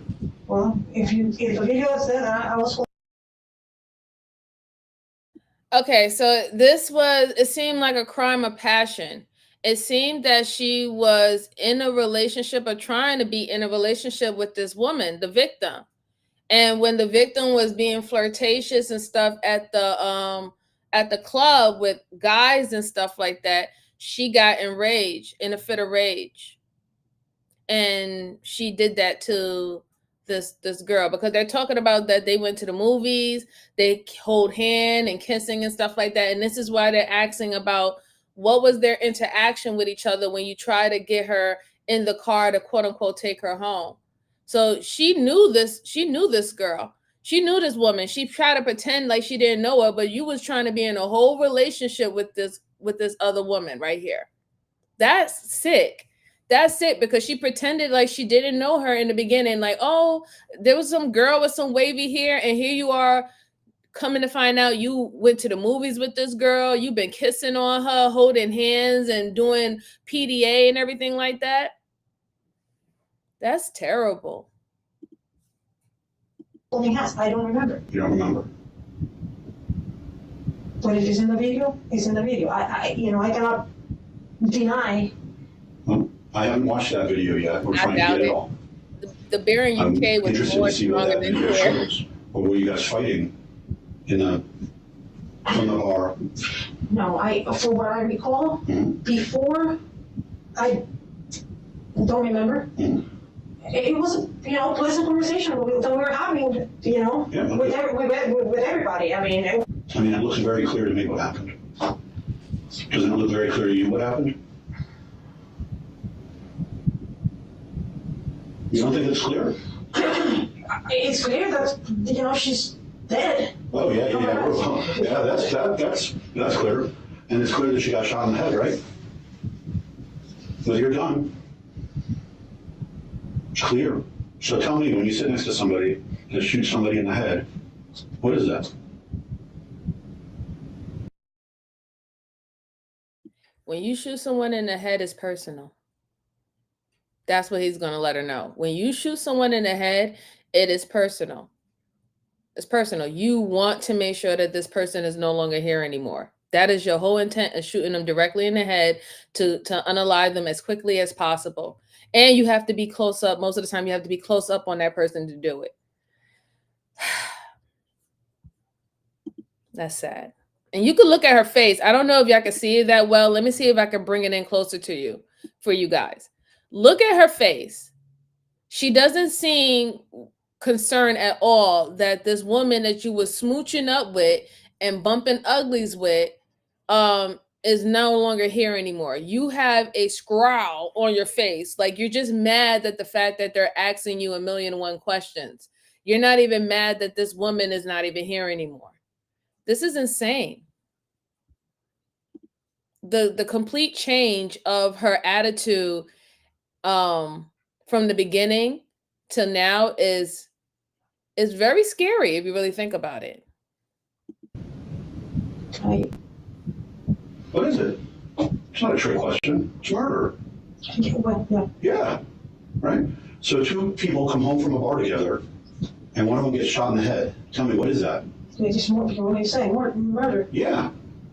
So this isn't rocket science. I understand. You do. You do? You understand? Yes, I do. I'm old, my bad. So you leave with a girl, and she takes you home, and you stay in the car with her for 5 minutes, and she ends up with a bullet in her head, the bullet that came from your gun, and then you go inside and spend 3 hours cleaning up. And then you call us, and then you lie to us for hours, and you think it's okay? I don't say that it's okay, and I don't, you guys insist that I'm lying. No. It's not insisting. It is what it is. It is. You lied. So it isn't insisting anything. It isn't us making up stories. This is all about you. You left a bar with a girl that you were having a great time with. It isn't like you had some heated, horrible, violent relationship with this person. This isn't something that has been going on and festering, and we've been to your house with domestics and violent arrests. No, this is, you meet a girl pretty much for the first time, casually, and you meet up with them, and then you go home, and you bring her home to your house. That's what happens. And then you spend 5 minutes in the car together, and then she ends up with a bullet in her head. So just riddle me that. Explain it to me. That's all. It's not hard. It's not complicated. But that's the facts. Hey, Mel. So you want me to tell you something that I don't remember? That's your brilliant statement? I'm not trying to be brilliant. I'm not trying to. That is pure facts, and we're going to tell the truth, and we always try to tell the truth on this channel. And if we don't know, we just ask so we can figure out, so we can know the truth, right? We don't spread lies here. But Michelle says the most violent relationship take place between lesbian couples, and that is 100% true. That is correct. Yes, they have the highest rates. Let's go on. To be elaborated. You are completely lying to my face. Okay. Okay. If you said so. Yeah, I do say so. This is ridiculous. What do you think this is? So tell me what happened. Don't tell me anything other than what happened. Just tell me what happened. Let's just keep it simple. Keep it simple. Were you making out with her? What was it? What was it? I don't know. No, that's not true. Well, that's my truth. No, it's not. It's not even your truth. It isn't even your truth. It's what you're choosing to tell us. So I'm not choosing to tell you anything. I'm telling you the truth. No, that isn't the truth. Because you want to say that I drag her home, that my intentions was, outrageous, and just because A, B, or C. You could say you were trying to rob her. You could say I wanted her wallet. I wanted her money. Well, look at the There's a lot of things you could report. say. I just want the truth. Why are you laughing? I'm not laughing because I'm trying to tell you. No, you're not. No. You're not trying to tell me. If you were telling me, you wouldn't be here. We'd be done. I'm telling you, and you don't want to listen. I know. I can hear you say, I don't remember. I can hear it. I'm a grown boy. I've been doing this a long time. I understand. No, you don't understand. If you understood, you wouldn't say, I can't remember. You would say, we went back to my house and we got into a fight. This detective truly makes Yvonne nervous. Nervous enough that she will suddenly remember carrying a gun with her, even though she's been denying the same so far. Great. For Yvonne, confessing to an accidental shooting is better than admitting to having a romantic relationship with Daniela. Watch as Yvonne starts recalling the night with a fresh perspective. My timeline, it's completely off of, the evidence that you have. What I remember, like I said, but now you said that it wasn't. Wait, In the car, that I in the car, and I went around and I looked and I called, but that's what I recall. But I don't know at what time and what moment I got out with my purse and walked in and put him where I normally put him. Put him out of the thing and put him in. So walk me through it. Just tell me. I'm not asking you about the timeline right now. I just want you to walk me through it. Because we know things weren't normal this morning. Nothing was normal. You didn't follow your normal routine when you went into the house. It wasn't a normal situation. I walked in, the gun was in my purse, the gun was in a holster. All right, so let's see. Love Top says, and thank you for stopping by. I appreciate you. She said men are 10 times more violent in relationships. Okay, so again, we know that when it comes down to a lot of violence, men usually show up as the largest number when it comes down to a lot of violence across the board. That's not only in relationships. That can just be homicide, robbery, things of that sort. But when it comes down to domestic violent relationships, the report literally says that same-sex relationships, especially between women, have higher rates. It is what it is. That's what the CDC report states. I mean, I can't argue with that so far. That is credible. That is what they're reporting out here. I don't know how big of the report that they use, how many people did they use to get this report together. I don't even know what location they use to get this report together, but this is what the CDC has stated, okay? And let's see, Michigan Patriot, this is the case of Yvonne Serrano. She ended up unaliving a woman, and she tried to pretend that she was intoxicated and has temporary memory loss. That's what's going on. All right, guys, so let's go on. I walked through the door, I think, and I went to the room, and I pulled out my purse. I put him there, where on the chair, and that's. You put the gun on the chair. Yeah, never thought. And also. When I pulled it out of the purse, it was in the holster. Okay. Oh, now she remembers she had a gun and she pulled it out. Is it still in the holster? Yes. Okay. Did you take a shower before you called 911? I haven't taken a shower today. Okay, so you went in. You went straight to your bedroom first. That's the first place you went. Yeah. And you opened up your purse. Pull the gun. Pull the gun up. See if my wallet was there. What were you doing? Why were you looking for your wallet? Because normally when I don't recall, if I don't recall anything, the first thing I look is for my wallet, my purse first, and my wallet to see if it's there or I lost it or what. So taking inventory kind of thing? Not inventory. I make sure you had it. Yeah. They're just checking to see. If I have my driver's license, if I have my credit cards there, Okay. The money's still there. So then what? What'd you do next? Okay. Was that your first act when you walked in the house? Was to put the gun in the bedroom? I No, it was actually, I opened the purse to see it was my money there, and then the gun was there, and I pulled my thing, and I put the other thing where, put my purse, check it out, put the gun, put it away. 2 things. You went into My your... wallet and the gun. You pulled your wallet out of the purse too? Yeah. Where'd you put that? Now it's sitting on the counter. In your kitchen? Yeah. How did it get there? The patrolman asked you for it right there? Yeah, something like and that. then you went over and got it? Yeah, I went over and got it. Okay. So, you walked in, you went to the master bedroom, took out your wallet, you took out your gun, then what? I don't even know what the timeline exactly happened. The next thing that you did, what was your next activity? Took my shoes off. Went to pee. Took my shoes off. The shoes that you were wearing, where are they? In the bathroom.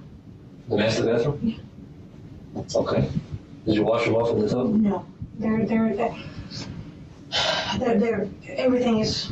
They're sandals, right? Yeah. So you don't know if you tracked any blood into the house? No. Made footprints, blood footprints on the floor, sandals? No? No. Okay, so... I didn't notice, I didn't see it today, I was nothing. What did you do after that? You put the gun away, put the wallet away. You put the purse where?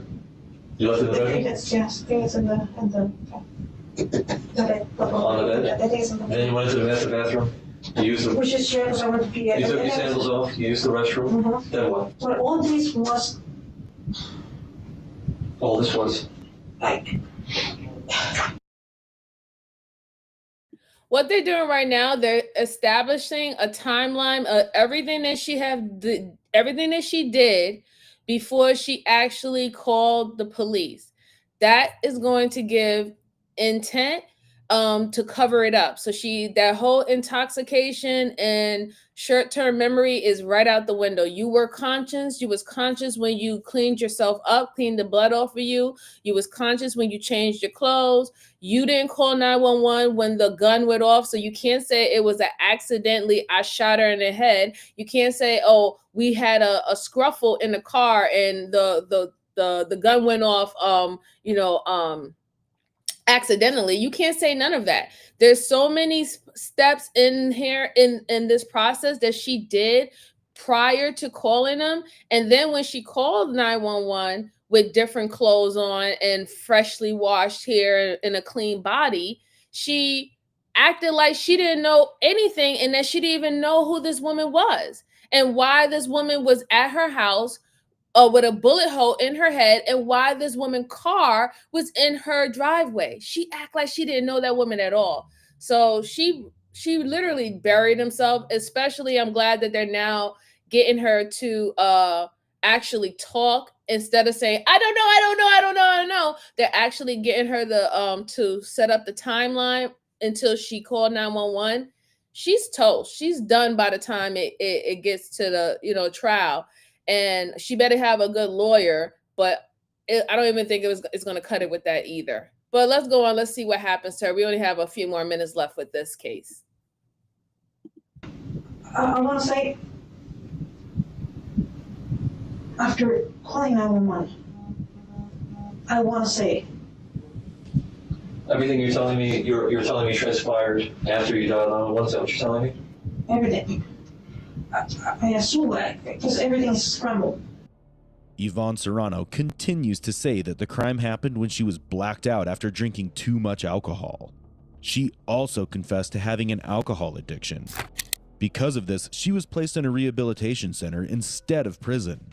In March 2022, she was kicked out of there as well after her roommates complained that she would insult and intimidate them. She was rearrested for the same charges again. Serrano was arrested and charged with tampering with physical evidence, including deleting footage from her doorbell camera, and murder in the second degree. She was subsequently taken into custody and transported to Broward County Jail. On June 18, 2024, 56-year-old Yvonne Serrano was found guilty on all charges.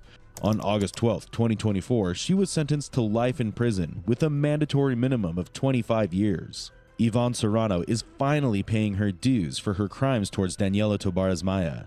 Her insane and unbelievable lies could not protect her from the much-deserved jail time. But the question remains, why did she kill Daniela? The culprit might have been caught, but the family now has to live with the fact that a loving daughter and sister has died, but they will never know why she had to go like that.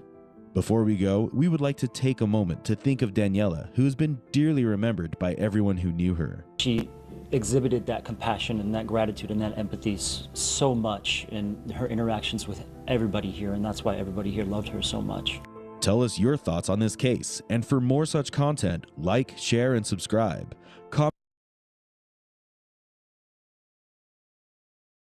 That case was hard, right? She did gray up real fast, real quick. Within it seemed like a matter of like 8 months to a year, she went all full out gray with the stress. But the crazy thing with that case, she almost got away with it, guys. They actually put her in a rehab for her freaking alcoholism. But I'm so glad that whoever the judge was, right, they gave her a no contest. A no contest means not no contest, is no without perjury. Without perjury means that any judge can pick that case back up and retrial you on it again.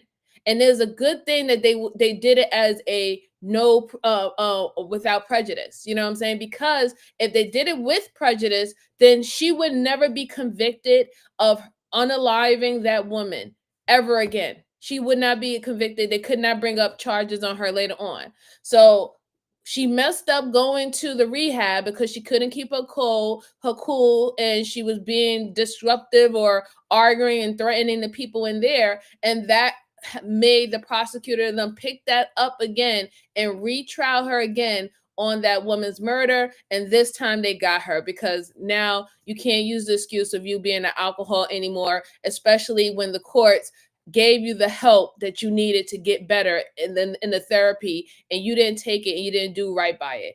But it's unfortunate that that woman lost her life. And for us to not really even know why she actually killed her, it just seems like she was an older woman who was in love or infatuated with this woman that she went to the gym with, and she wanted a relationship with this woman. That woman didn't want a relationship with her, and in a fit of rage, you unalived her when you was trying to lure her back to your house, intoxicated, to have sexual relations with her. It's unfortunate. It's really, really sad. That's just very, very, very sad. I'm so shocked. I'm shocked that they even gave her rehabilitation. All the lying that she did in interrogation, she lied through the whole entire thing. I don't know. Je no sé, I don't know. And then to come to find out, she knew exactly what she did. That's sad, man. It's really, really sad. All right, so I have one more case for you guys, and I thank you so much for rocking out with me. Please make sure you're hitting the thumb button, the likes button. It helps the channel. I appreciate it. Share this out to anybody who likes this type of cases, and let's go on. This case that I'm pulling up, the last one, is a quote-unquote ladies' man. He gets himself in big trouble. And it seems that when he's under a good amount of pressure, he would crack just like anybody else. But we all know that ladies' men tend to believe the ones who are the manipulators, right? They are the ones who can manipulate women or whoever to do things for them and stuff like that. So now to see them crack under pressure, or I guess get coerced and manipulated to tell on themselves, is a different side of the fence that we're going to look at. Okay, so let's go on. Oh, thank you so much, Barry. I appreciate you. I truly appreciate you. Thank you so much.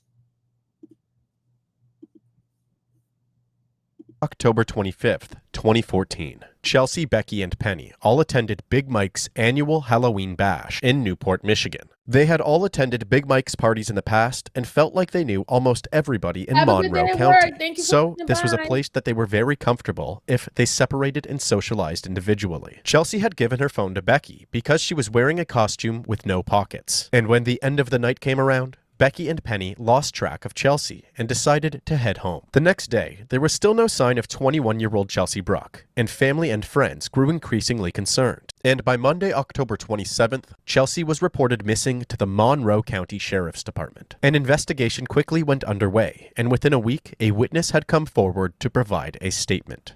So who'd you go to this party with? I went with my best friend. I consider my brother. This is Harlan Bird. He is a 20-year-old resident of Monroe County who claims to have been at the party the night that Chelsea disappeared. Not only that, but he claims to have actually saved her from a group of pushy thugs who knocked her to the ground. When he picked her up, he recognized that she was excessively intoxicated, and so he assisted her by carrying her to a red 4-door car and placing her in the back seat. While he didn't know who owned this vehicle, his intention was to help her get a ride home. While he carried her, he had gotten some blood on his shirt from her bleeding nose. He then left her side for a brief moment to see if she had any close friends still at the party. When he came back, Chelsea and the car that he placed her in were gone. I just told her to please sit still. I didn't want to leave her, but I didn't want to stay there either because I didn't know whether or not it was something found like that. They'd blame me that I was looking for about, All right, before we go on with this case, I just want to make a disclaimer. Ladies and gents, we have to stop getting so intoxicated when we're out in the streets, okay? Even when you're amongst friends, even when you're amongst people that you can trust, you should not be to the point where you're so intoxicated that you don't know your whereabouts, you don't know where your keys are, you don't know how you're going to get home. Like, people should not be babying you, trying to, get you home, safely like that. We have to stop doing that, right? We have to take some accountability as adults if we're going to go out there and partake and go into clubs, bars, parties, and we need to take some accountability for ourselves and how we conduct ourselves, right? We can't be getting blackout drunk and stuff like that anymore. It's not safe. It's not safe for men and it's not safe for women. I know men believe that they have less to worry about, but in some cases they really don't, right? Even you being blacked out or something and something happens, you can be like, hey, this person did this, or this person stole this, or this person stole that. You can get yourself caught up. So you want to keep your wits about you when you're outside. If you want to get plastered and super drunk, do that in your home, right? Nobody can tell you how much drinks you have in your home. You can dance the night away or curse up a storm, play loud music in your house. Do it in the safety of your house. And depending on whether or not if you have any form of illnesses or you take any medications, please don't take medication and drink at the same time. And if so, remove all sharp weapons and objects and make sure you disclose all your guns in a place that's locked up. Thank you very much. That's a disclaimer. Let's go on. For 5 to 15 minutes, walk back to the car and her was gone. So you went back out to the parking lot and the vehicle that you put her in was gone? And her too. So from where you picked her up, there was a little bit of blood on your right shoulder? Not this shirt I was wearing, it's a different shirt, but yes, it was. I'm not seeing a big spot, it was like a little dab, and I didn't realize it until I got home that night and looked at my shirt. You still got the shirt? I shouldn't. I'm pretty sure it's getting cleaned right now because my fiance has a girlfriend, so that's fiance. If there's blood on it, we want it for her DNA. If it was clean, would you still be able to get something off of it, or no? Harlan's claims regarding the blood on his shirt were strange, as both Penny and Becky had previously told the police that Chelsea did indeed have a bloody nose that night. However, they said that Chelsea had done it to herself accidentally. And when you got her up, she had a bloody nose? I didn't see her having a bloody nose, but I figured that she's bleeding somewhere because that was a... Oh, earlier you told me she had a bloody nose. I didn't say I seen it. I said and I even asked. You said it was up here. I said it had to be because where she rested her shoulder on, or her face on my shoulder. That's what I figured. Because then when I asked you how much blood there was, you said, "Oh, just a few spots." And I said, "From her nose," you said, "I don't know. It's just a few spots." I don't know for sure. I mean, I'm having a little bit of problems with your story here, Harlan. Did you take that girl and do harm to her? No. Did you take that girl and have sex with her? No. Did you rape her? No. Did you kill her? No. The unfortunate part of Harlan's statement is that once officers felt that things didn't add up, he shifted into reverse and stated that everything that he just said was all a lie. He lied because he thought that if he gave a tip that went somewhere, he could possibly be seen as a hero. This is nothing but a big lie that I shouldn't have done, and I'm sorry. Harlan was then charged for lying to the police. Although he remained on the list of potential suspects, he was allowed to leave while investigators worked to corroborate his claims. Come on. As they did that, the family and friends of Chelsea set up a search team headquarters at a local vacant bank. They also participated in several news interviews. I don't think she's sitting there at all at this point, knowing she can come home and choosing not to because she's scared and there's too much hype. I do not think at all that this is her choice. Absolutely miss you, love you. If somebody is holding you, no matter where you're at, we just want you home. This news coverage helped officers obtain statements from other people who attended the party, as it was initially quite difficult to track down any attendees due to most of them being in full costume. Take 600 people, now put them all up in costumes, and then try and have those people relay stuff back to us. That's the problem. That's what we're dealing with right now. Using the statements that they received, investigators determined that Chelsea had gotten fairly drunk that night and was sitting alone by the bonfire, and that there was a strange man that approached her and was hovering over her. He then began talking to her before they both disappeared around 3 a.m. This is a police sketch of the strange man. Within days, investigators received another phone call, this time from a woman named Carrie Carr. Carrie stated that her boyfriend had told her that he himself killed Chelsea, and he threatened that he would kill her too. Okay, Carrie, I'm Detective Promore. This is Detective Smith. When I went to go leave, I walked out and I was trying to get in my car. He pulled out a knife. Okay, a pocket knife. Okay. And then he goes, "This is the one I used on Chelsea." He grabbed me by my shirt.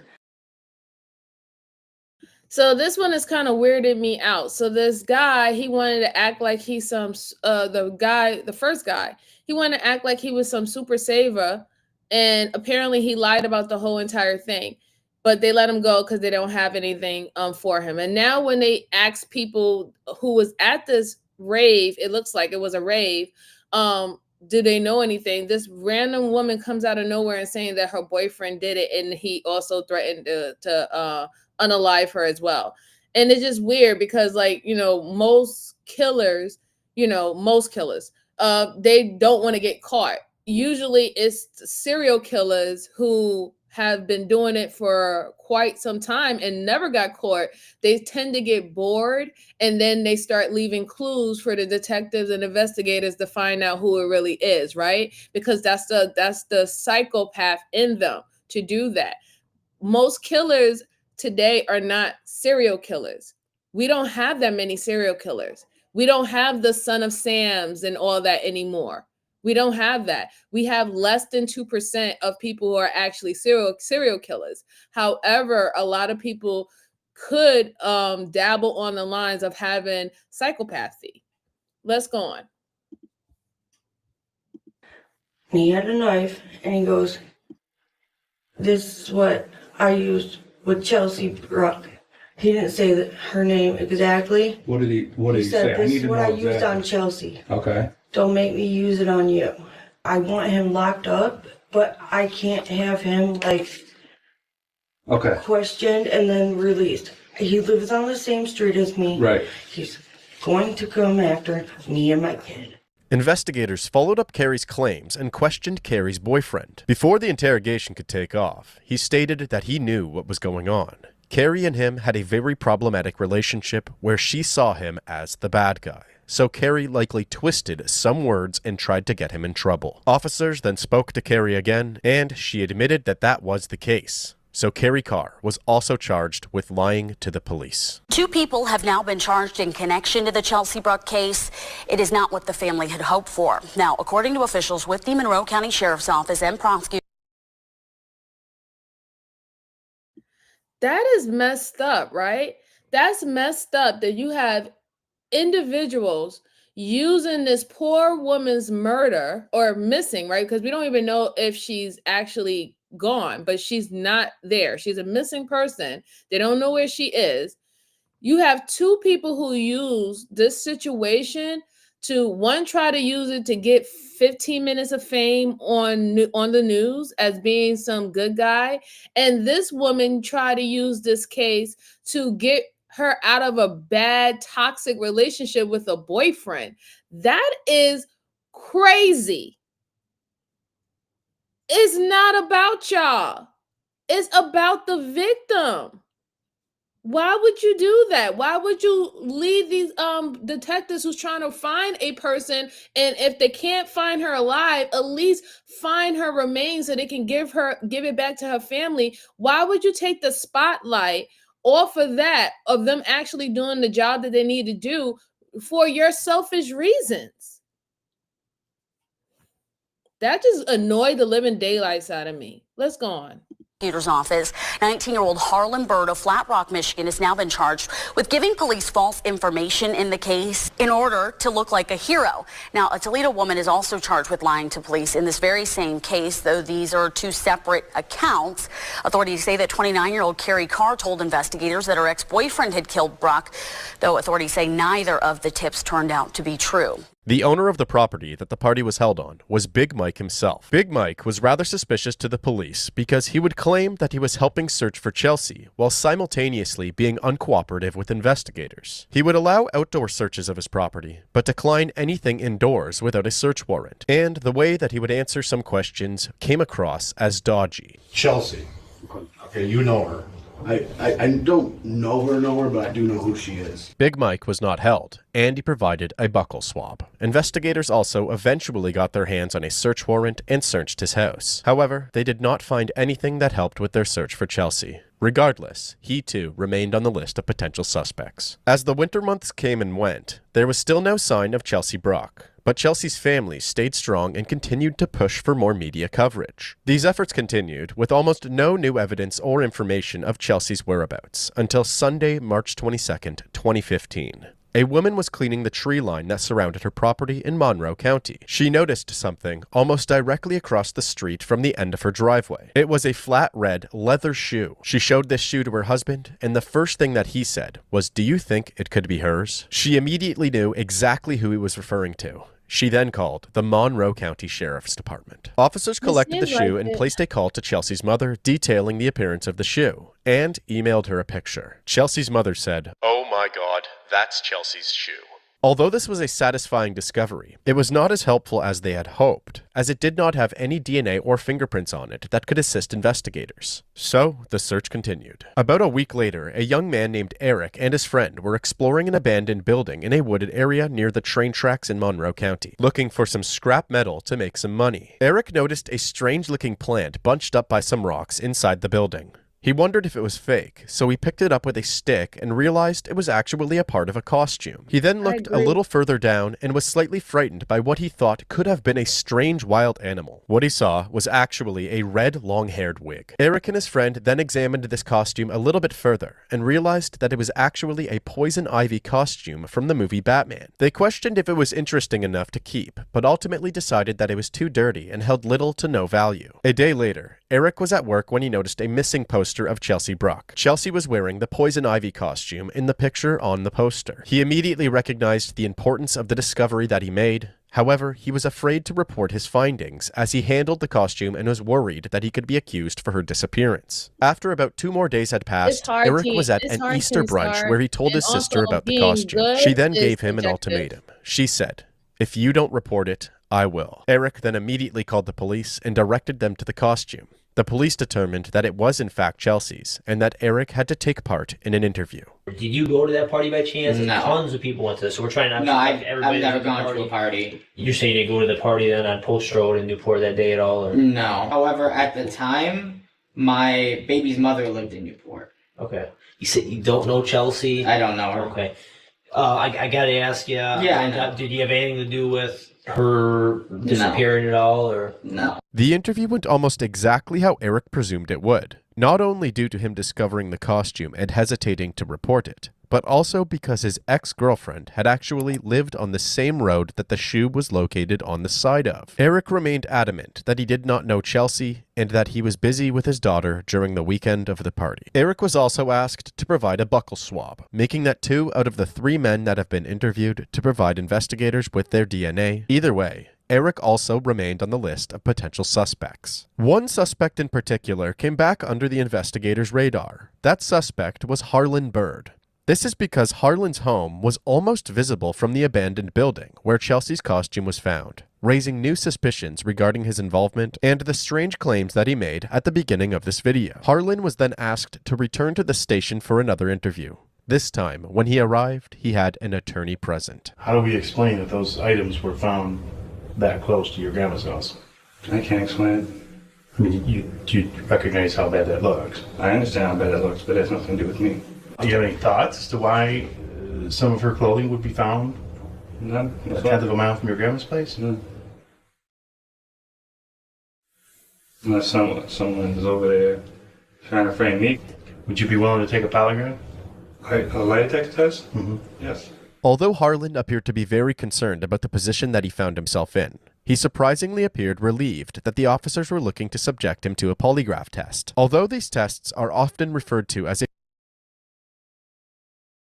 I'm always thinking that it was the first dude, right? Because he was just too eager to have his 15 minutes of fame.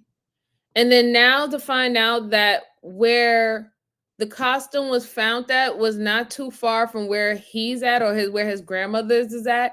And you can actually see it as a direct line. You can actually see that abandoned shed. It's starting to ring like he knows more than what he was letting on. And that fake story in the beginning, like, yeah, it was more than 15 minutes of fame. But he came prepared now, right? He came with a lawyer. So he knew that when they was going to circle back and question him as a suspect, he was like, I'm coming with a lawyer. I'm going to lawyer up now. And the reason why he's happy about the poly test is because he probably thinks that he can pass the poly test. And he knows that it's not going to necessarily be used in the court of law when he goes to trial. They're not going to use it. So he doesn't care about that. It's just going to he believes it's going to make him look more credible because he's not saying, no, I don't want to take a poly test. So something about him is really something about him that I'm getting off about him and the arrogance about him and how he's like trying to control everything that's going on. He has a very controlling factor about how this is going. So my flags of red are up for him. My flags are definitely up for him. But let's go on. And yeah, definitely, Barry. The body always tells the truth. Yeah, exactly. And you seen the position of his arms, even though they were low on his hip, they were still somewhat crossed, meaning he's withholding or he's not trying to share. But let's go on. It's a form of pseudoscience due to the questionable way that polygraph machines operate. Harlan's ability to pass this test seemed to help add some credibility to his story. And just like that, investigators now had the DNA of all 3 men that they considered potential suspects in the disappearance of Chelsea Brooke. It was during the weeks following this interview with Harlan that the forensics lab reported back to the sheriff's department that the crotch area of the costume contained skin cells from an unknown male. This DNA did not match Big Mike, Eric, or Harlan, nor did it match anybody in the CODIS database. Despite this low blow from the lab disheartening investigators and virtually restarting the investigation, a massive discovery was made during the week that followed that changed everything. Found a dead body on my property. Can you tell if it's male or female? Female. I can feel hair. Well, I think it's that girl was posted all over town.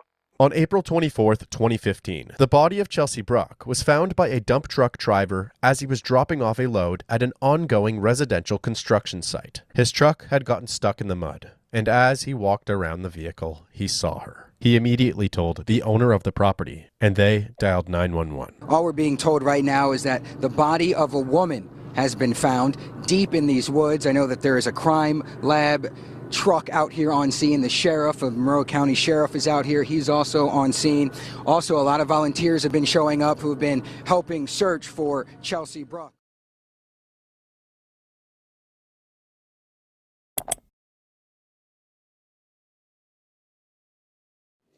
Today at approximately 4:00 p.m., we received confirmation from the Wayne County Medical Examiner's Office that the body was in fact that of Chelsea Brooke.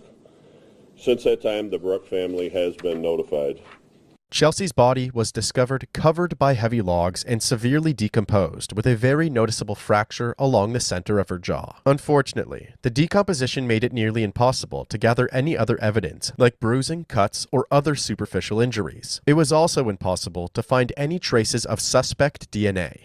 The medical examiner's office made the determination that Chelsea's death was likely the result of blood force trauma to the head. It is presumed that they came to this conclusion due to the obvious fracture to her jaw. While searching the property that Chelsea's body was located on, Chelsea's green leggings and other shoe were also located. Since she was found with all of her clothing removed and torn, combined with the presence of male DNA on the crotch area of her costume, it was presumed that she had been sexually assaulted before or after the murder took place. 1 year later, on July 21st, 2016, detectives learn that the CODIS DNA database has produced a hit connecting a 27-year-old man named Daniel Clay to the costume. The very next day, Daniel was located and questioned by the investigators at the Monroe County Sheriff's Department. Give me a minute. You want some water or something? You good? You fine? Give me a second. I'll be with you. Give me a sec, all right? Okay. I don't know what the heck he wants me for.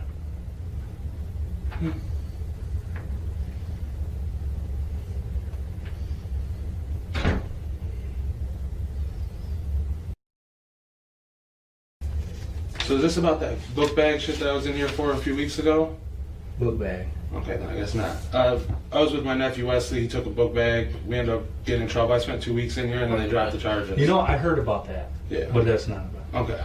The reason that it took over a year for CODIS to return a hit to Daniel's DNA is because Daniel had yet to provide a DNA sample. However, during the months leading up to this interview, Daniel had been arrested for theft involving the backpack incident that he just spoke about. At that time, he was required to provide a buccal swab. Investigators then tell Daniel that he is being questioned regarding the murder of Chelsea Brooke. After acknowledging that he is aware of the case, he continues answering questions, claiming that he did in fact go to Big Mike's party, but that he didn't cross paths with Chelsea at all. In the process, he actually becomes quite braggadocious about the amount of women that he's become entangled with. It's all over the news and stuff. Yeah. She worked with my kid's mom, actually, at Obis. Who's that? Jessica Pribble. Okay. That's the one that lives there. But, like, I just remember seeing her on Facebook there. And Jessica Pribble? Yeah. Okay. Let me write this down. You got a lot of girls in your life. Okay, here. I do have a lot of girls in my life. So, this is what it is, all right? Okay. We've had over, actually, 1,137 tips. Yeah, I know. I was gonna say I've seen some stuff in the paper and stuff. No, About it. and I mean, it's been all over. Somebody that don't know who she is, they've been living under a rock. Absolutely. Okay. Pretty much. And you came up in one of them tips. Okay. All right. So our boss, when he tells us that we got to go out and we got to make contact with everybody that comes up in a tip, whether they're at the party, not at the party, we got to talk to them. Mm-hmm. That's why we're here talking to you. I was at that party for 2 hours, then went back to where I was staying up in Carlton. So you were at the party? Yeah. I seen my kid's mom actually there for Pribble? Yeah. Okay. So what time did you go to the party? About 8, 9. I was out of there about 10, 11. Okay, so you went there at 8 or 9? Yeah. It was still daylight? It was getting dark, because it's October, you know. 8 or 9, okay. No. Were you dressed as anything? Just plain clothes? Yeah, shorts and t-shirt. You weren't like a Peter Pan or somebody? No, I did see, there was a so girl you were, there. you were plain clothes? I do remember a girl there that was dressed up like Alice in Wonderland. She was so hot. So hot. So plain clothes? Yeah. All right, regular probably shorts and a t-shirt. I'm a shorts person. So you drove yourself? Yeah. What did you go in? It's kind of crazy how he's priding himself of how many girls he has in his phone and, oh, she's hot and all the stuff like that, without him knowing that they found his DNA on the crotch of the victim's costume. It does really speak volumes if you really think about it, right? Because he really thinks that, you know, he's gotten away with it. He's thinking that they're only going to get him for the robbery of the backpack. He's not even concerned, the slightest concern, about him unaliving a woman or sexually assaulting this woman. It's kind of disgusting, really. It's kind of really gross. Really, really, really gross. Let's see. Hi, Miller Records. So we're going over a case of this woman who was sexually assaulted and unalived. And apparently this happened when she was at a party. They was going through numerous suspects, and a lot of them came out to fall short. Some came to use it as 15 minutes of fame. Other people try to use this missing persons case as a way to lock up their abusive boyfriend. And they just eventually found someone who matched a DNA, and they're questioning him right now. And we're looking at this right now.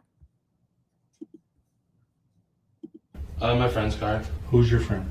Christine.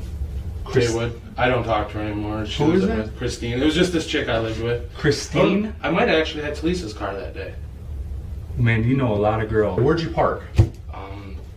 Like, I remember going in and just straight back. I wasn't even like not even that far from the fire pit. Did you have to pay?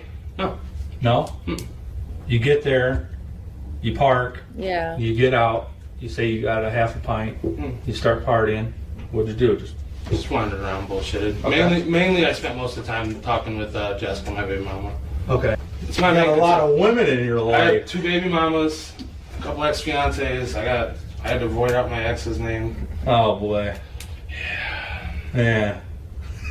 You don't see any names of girls on here. Who I was your girlfriend at that pretty time? much no one. I was homeless. Okay. I pretty much bounced. You were going. I stayed at Talisa's most of the time. Yeah. But assuming you still had a good relationship with her because you had her car, right? Okay. Woman's in love with me. Not anymore. She hates me now, but. All right. So party, you're there. You see Jessica. You said you hung out with Jessica most of the time. What was you drinking off from her? Fireball. Ooh. I remember that. What was your pint that you brought? Vodka. It's always vodka. Oh my gosh. I'm sure. How much vodka did you drink? I only drank like the half pint. So you talked to a couple people, but did you ever see?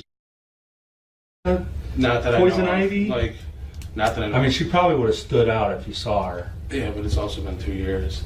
I think I seem to remember like when this first started coming in the news and stuff that I remembered seeing her, like the leafy shirt thing. Yeah, Poison Ivy. Yeah, it's pretty distinct. Yeah. Yeah, I remember seeing that, but like just seeing her at the party. Okay. I mean, if she's not super hot or something like that, I don't pay attention. I'm shallow a little bit. I won't lie. I understand. No, it's fine. When did you leave? Probably about an hour and a half, 2 hours after I got there. So you left at 10 o'clock or 11. Were you by yourself? Did you leave with anyone? I was by myself. I talked to Jessica and then I talked to Tyler as I was pulling out. So you left, you were alone, and you arrived, you were alone. Okay. But is there any information that you think that would help me? Not really. I mean, I know some of the areas. I was at the party, but I don't remember like. Well, I feel like I remember seeing the shirt, and I feel like I remember back then seeing it and being like, oh well, I've seen it, I think, but that's about it. I live like it should be the 70s, like free love, peace and love. That's my motto. Like I don't like fighting really. I don't like violence. I just like smoking weed and having sex. So let's get back on point here. We're talking about one female and we're talking about sex. Okay. You told me you never had sex. Never had sex, never nothing with her. Would there be any reason that your DNA would be with Chelsea Brooke? No. Or on her clothes, or in her hair? Not to my knowledge. Or anywhere on her body? No. Daniel kept up this cool guy Casanova bravado for as long as possible. However, this all begins to fall apart when Detective Treadmore confronts him regarding the DNA that connected him to Chelsea's costume. All right, so I know we talked about it a lot, Daniel. Okay. And I know it's been a while, all right? And I've been straight up with you. Yeah. I don't want to hear it's if it's been a while, because you remember the other girl at that party 2 years ago. You remember what costume she had and all the stuff like that. So for you to pretend that you don't know that there was a girl that passed by you who had a poison ivy costume on, I call you bluff, you know? Diary of Adventure said, did he murder? Yes. So far, he is the main suspect of a woman who was sexually assaulted and unalived. Let's go on. He's disgusting me. He makes my skin crawl. Okay, straight up. I mean, I'm not hiding What I'm anything. doing for you, yeah. All right, and I hope that you've been straight up with me. Yeah. All right. Trust me, I got But kids. there's some other information that's out there. All right, that I've asked, and I think it's not been the whole truth. What if I told you that your DNA was on her? I don't know how my DNA got on her. Okay. Like, no way, no nothing, no how. What if I told you that her DNA or your DNA was on her? I will actually show you, all right, what I have from the crime lab. Okay. All right, and I'm telling you that your DNA is on there. I have no idea how. So we need to figure out how it got there. I have no idea. I don't think that you're that monster. You're that bad guy. I think something happened. It was a mistake. It was an accident. And it happened. No, I did not do anything to that girl. Did not. Yes, it's coming. And it's definitely coming. I'm telling you this. I do not, to my knowledge, remember ever having sex with her. Like, unless I was just up and don't remember. Right. Well, that could be it. I don't really get that fucked up. But that's why I ask you, how fucked up were you? I was, okay, I was drunk, but not drunk. I was still, I remember most of the night after I left. Like, I remember driving home safe. I didn't crash or nothing, so I had to be sober enough to do that. Daniel just admitted that there was actually a chance that he and Chelsea connected that night. His story now changes from him going to the party with friends, having drinks, and then leaving, to him having a sexual encounter with some mystery woman with dark hair. So, the detectives push a little bit harder on the possibility that this mystery woman was This dude is done. He is lying out his freaking A. You said that you left 2 years ago. You went home, or you went to your baby mama and your another baby mama house, and then you crept up and laid up in your girlfriend's house. This is the story that he said, and he was so adamant of letting all the detectives know how much of a player he was. I'm a player. I get women. They drop their drawers for me. All this crazy stuff, right? And then now when they saying, hey, listen, it's been confirmed that your DNA was on this particular woman. I don't know. I didn't see Poison Ivy there. Unless she was extremely hot, I wouldn't talk to her, but I knew Alice in Wonderland. She had some great thighs and great legs, and she looked great in that costume. This dude, man. This dude. Let's go on. actually Chelsea. He quickly accepts that possibility before his story changes again. You're drinking, she's drinking, it's dark, all right? Your DNA is on her. Is there a possibility? I mean, there's a possibility. That you had sex with her? There is a possibility. Okay. There's a possibility you could have sex with her. I mean, if I was that fucked up, I don't know what. Okay. But I don't remember having sex with her. So that means I had sex with someone, and I just don't. Okay. Like, I was out in the car and with somebody, and then not long later, I talked to my baby mama, got in the car, and left. That. Okay. Nice. I remember So when you had sex in the car. Yeah. Okay. What car? Lisa's. Do you think that's where that DNA came from? I mean, it could be, but I don't remember like her being in a costume. Like, okay. I remember it was just a girl in a t-shirt or something. Okay. And before we go on, just hear me out, right? This happened 2 years ago. He heard all the news reports. He heard the pleading of the family asking about her whereabouts and everything. Even, let's say, for example, he did have sexual relations with her that night, and they were both drunk because they were both at their party. If you wanted to clear your name, why you didn't come out 2 years ago and go to the police and say, hey, guys, listen, I don't know. The girl had a costume. I knew I was dealing with a girl with a costume, but I just want to say that I did have sexual relations with her. But at that time, she was alive and she went home or she met back up with her friends. You would let that know. You had 2 years to give them that type of, information. Why wait until they have to call you in because they found the actual DNA and you're already in trouble for robbery? Dude, you're already in trouble for robbery. So you're already a criminal in the courts on record of doing things. Now this is just added on to the plate. So it's going to be hard for you to be credible, even if you are to tell your story that yes, it was consensual, that y'all both decided to have sex at that time. But truly, you denied even being with her the whole entire time. You remembered everything else that day from 2 years ago, but you don't remember whether or not if you crossed paths with the girl who was playing Poison Ivy at this time. It's very upsetting me. I'm sorry. Let's go on. I'm telling you right now, I do not think you're a murderer. Okay. I'm being upfront. Okay. I'm being honest with you. I've been honest with you 100%. Okay. All right? I think something happened. You did not have any intent to hurt her. I didn't do anything to her. She was fine and breathing when I left her. She got out of the car and walked away. I tried my best to keep it PG-13. I know we're all getting tired, but I want to talk to you. All right? Stressing it. So this is the thing. All right? Your DNA cells were on where her crotch was torn and where her top was torn. From grabbing her or something. Okay. So that's where your DNA was. Okay. I'm past that. Okay. All right. I know that you tore that. Thank you for. It could have been a goddamn accident, and something happened, and you got excited, which any one of us in this room would, and somebody thinks, "Oh shit, I just had sex with this girl," and you left. If that's what happened, we need to know. And I'm going to tell you one thing that nobody knows about except us and her mother is that she had brittle bone disease.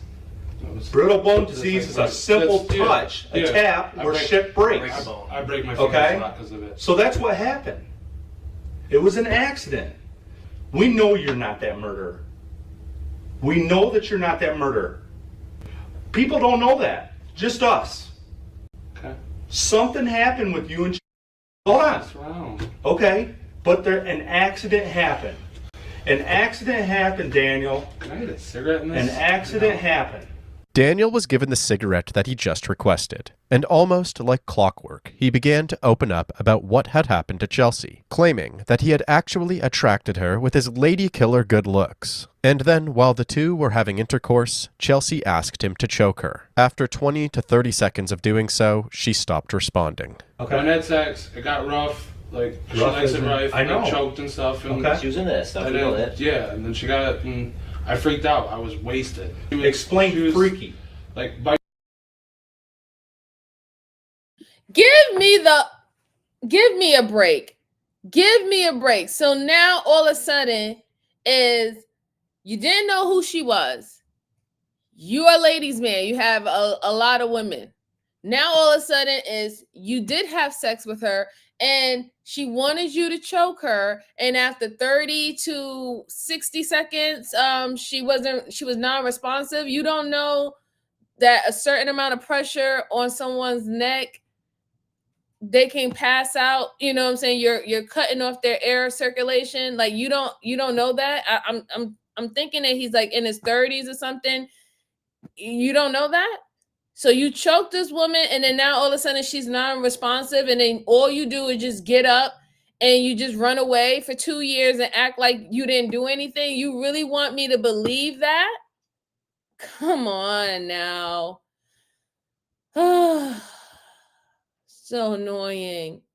Biting me and smacking me, and I was choking her and smacking her, like not like violently. Was you choking her with one hand, two hands? Because she loved to be choked. She told me to choke her. I choked her. Then we switched because she got underneath me, and like I don't know, we were for a minute, and then she kind of stopped and she went limp, so I stopped and I'm like, and I started tapping her face and. Okay. I guess I choked her too hard or something. Okay. I wasn't even choking that hard. I didn't think. You guess. Like. So what happened then? I freaked out. I drove around for like 5 minutes with her in the back seat, and then I ended up over by Talisa's. Up by Briar Hill? Yeah, and I just kind of like took her and walked her back there. But the clothes I left, I honestly thought I left them in the car until like the next day, and then I didn't know where the fuck they went. Daniel Clay was then charged with open murder for the killing of Chelsea Brooke. And before he was escorted to his cell, the detectives allowed him to make one last call to his girlfriend. Jessica, it's Dan. I'm going to jail for a while. A long while. Daniel Clay's trial began in May of 2017. You want to call your girlfriend? Why not your baby mamas, huh? You remember you got 2, 3 of them? I love my baby mama. I never let them go. What a douchebag. Daniel pled not guilty and stuck to his claims that Chelsea's death was an accident during a consensual sexual encounter. However, the prosecution felt that the evidence told a different story. Prosecutors say this was no accident, that Chelsea Brooke had a broken jaw, and that she was beaten to death with a blunt object. And on the 4th day of this murder trial, we heard from Daniel Clay. Mr. Clay, did you cause Chelsea Brooke's death? Yes. Did you intend to cause her death? No, I did not. Daniel Clay took the stand for the first time, accused of killing Chelsea Brooke. Prosecutors say Clay beat the 22-year-old Maybe woman to death. Clay says she died accidentally during consensual rough sex. Because I didn't mean for her to die. Didn't mean for this to end like this. Clay testified he met. He's so lying because let's say if you accidentally choked her, right? You accidentally strangled her. That's not what she died from. She died from blunt trauma. You broke this woman's jaw. You broke her jaw. She had bruises on her face. Her jaw was dislocated. That's not what her death was by the medical examiner. It didn't say anything about asphyxiation. Woo. Let's go on. Brooke for the first time at a Halloween party in Frenchtown Township in 2014. Brooke was dressed as the Batman villain Poison Ivy. Clay says they left the party together and had sex in his car. He says Brooke asked him to choke her and that she lost consciousness. I don't know how to do CPR. I did attempt, pressing on the chest like I've seen on TV. Pressed and breathed a couple times, tried that. I got nothing. Clay says he panicked and started driving. Kept going through my mind of what I was going to do. All I could think of is I was going to end up in jail for something that was an accident. Less than 10 miles from the Halloween party, Clay says he stopped near train tracks in Carlton. I then sat her down in one spot and started to grab some sticks and put them on top of her. Clay says he knew Brooke was dead and left. Her body was discovered 6 months later. Forensic experts would testify that the way Chelsea's jaw was fractured would have taken an extreme amount of force regardless of her brittle bone disease, and that they also found blood inside her Poison Ivy costume, indicating that she was likely still alive and wearing her costume when she was injured. Sadly, they also testified that Chelsea's body was so decomposed that it was impossible to determine whether or not she died from strangulation. There was nothing left for me to evaluate whether or not Chelsea had been asphyxiated. It is not a 10 or a 20 or even a 30-second process. With constant pressure placed on the neck, a person will lose consciousness within 20 to 30 seconds. After that point, the constant pressure has to be maintained on the neck of an unconscious person for an additional 2 to 2.5 minutes before that victim is dead. Since Daniel was charged with open murder, that meant it was up to the jury to decide which degree he should receive. The prosecution would push for first-degree murder, and the defense would argue that there was simply not enough evidence to convict him of anything beyond manslaughter. He caused her death. It's not a secret. Is it a murder? What was his intent? Was his intent to kill her? Did he premeditate the intent to kill her? Super delusional. That's the reasonable doubt, folks. In the end, the jury sided with the prosecution, and Daniel Clay was found guilty of felony Have a murder. good night, 10 stars. We, the jury, find as follows. Count 1, felony murder, guilty. Count 2, concealing the death of an individual, guilty. Daniel received a mandatory life sentence without the possibility of parole.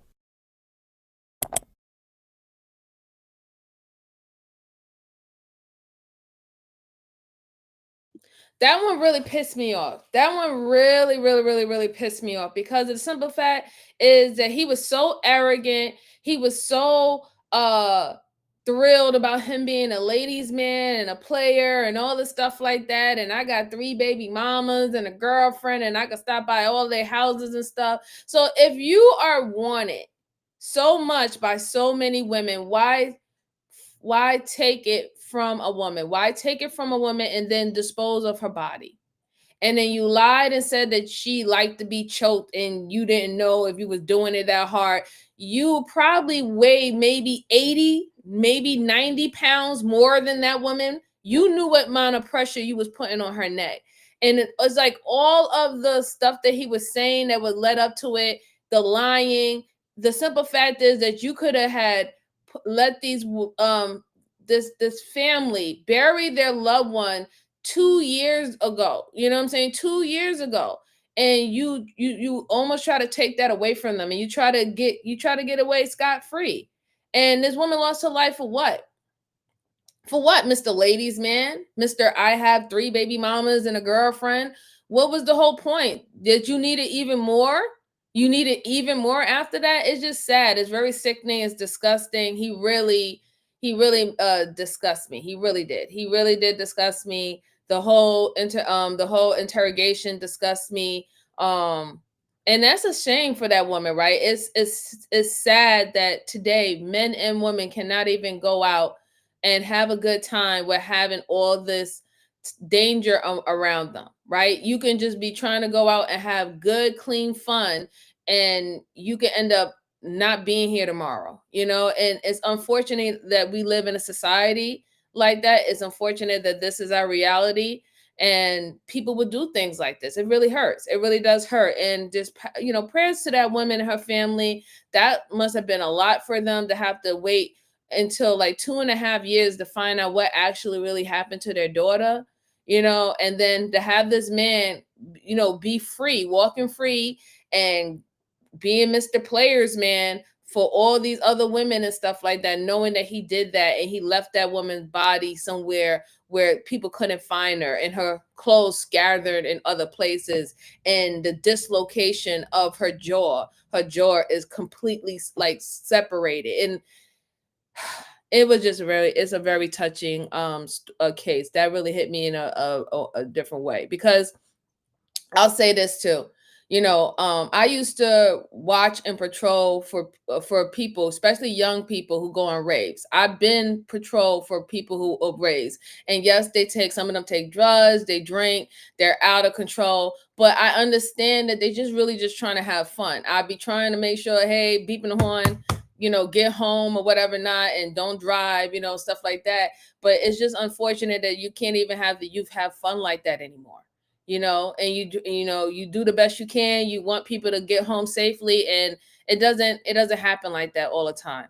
And it's a sad situation. Hopefully we start moving in better situations where we can prevent things like this from happening. Okay. But I want to say thank you so much, guys, for rocking out with me. I truly, truly do appreciate it. And thanks everyone. Hello, Constantine from North Korea. How you doing? Thank y'all all for sitting with me and going through these cases with me. Like I said, I know that these cases are unalivings of people. They're not happy endings, really, right? Because there's no real happy ending, even if a person gets convicted for doing a crime against someone. There's still individuals whose lives get lost. And at the end of the day, I consider it an L to society in general when people's lives get lost, right? So it's never really a win, but we try to give as much justice as possible when we can, right? And when we have the ability to, the tools, the resources, and the support, really, right, from society. But I do truly, truly, truly appreciate everyone for rocking out with me for as long as you have. I'm going to let you good folks of the algorithm go. Please, on your way out, just hit the like button, comment, subscribe. If you have any cases that you might want me to go over with, put it in the comment section. I'll review it, research it a little bit, and we'll present it on the next live. I might go live tomorrow, I might not, but most likely I will definitely go live on Friday. So just stay tuned for that, for 3 to 4 more cases. And as always, I really do appreciate every single one of you, all the newcomers, all the new people that came here from all across the world. Shout out to your hometowns and everything. Be safe, be blessed, and enjoy the rest of your night or evening, okay? I talk to you later, guys. Take care. Bye-bye.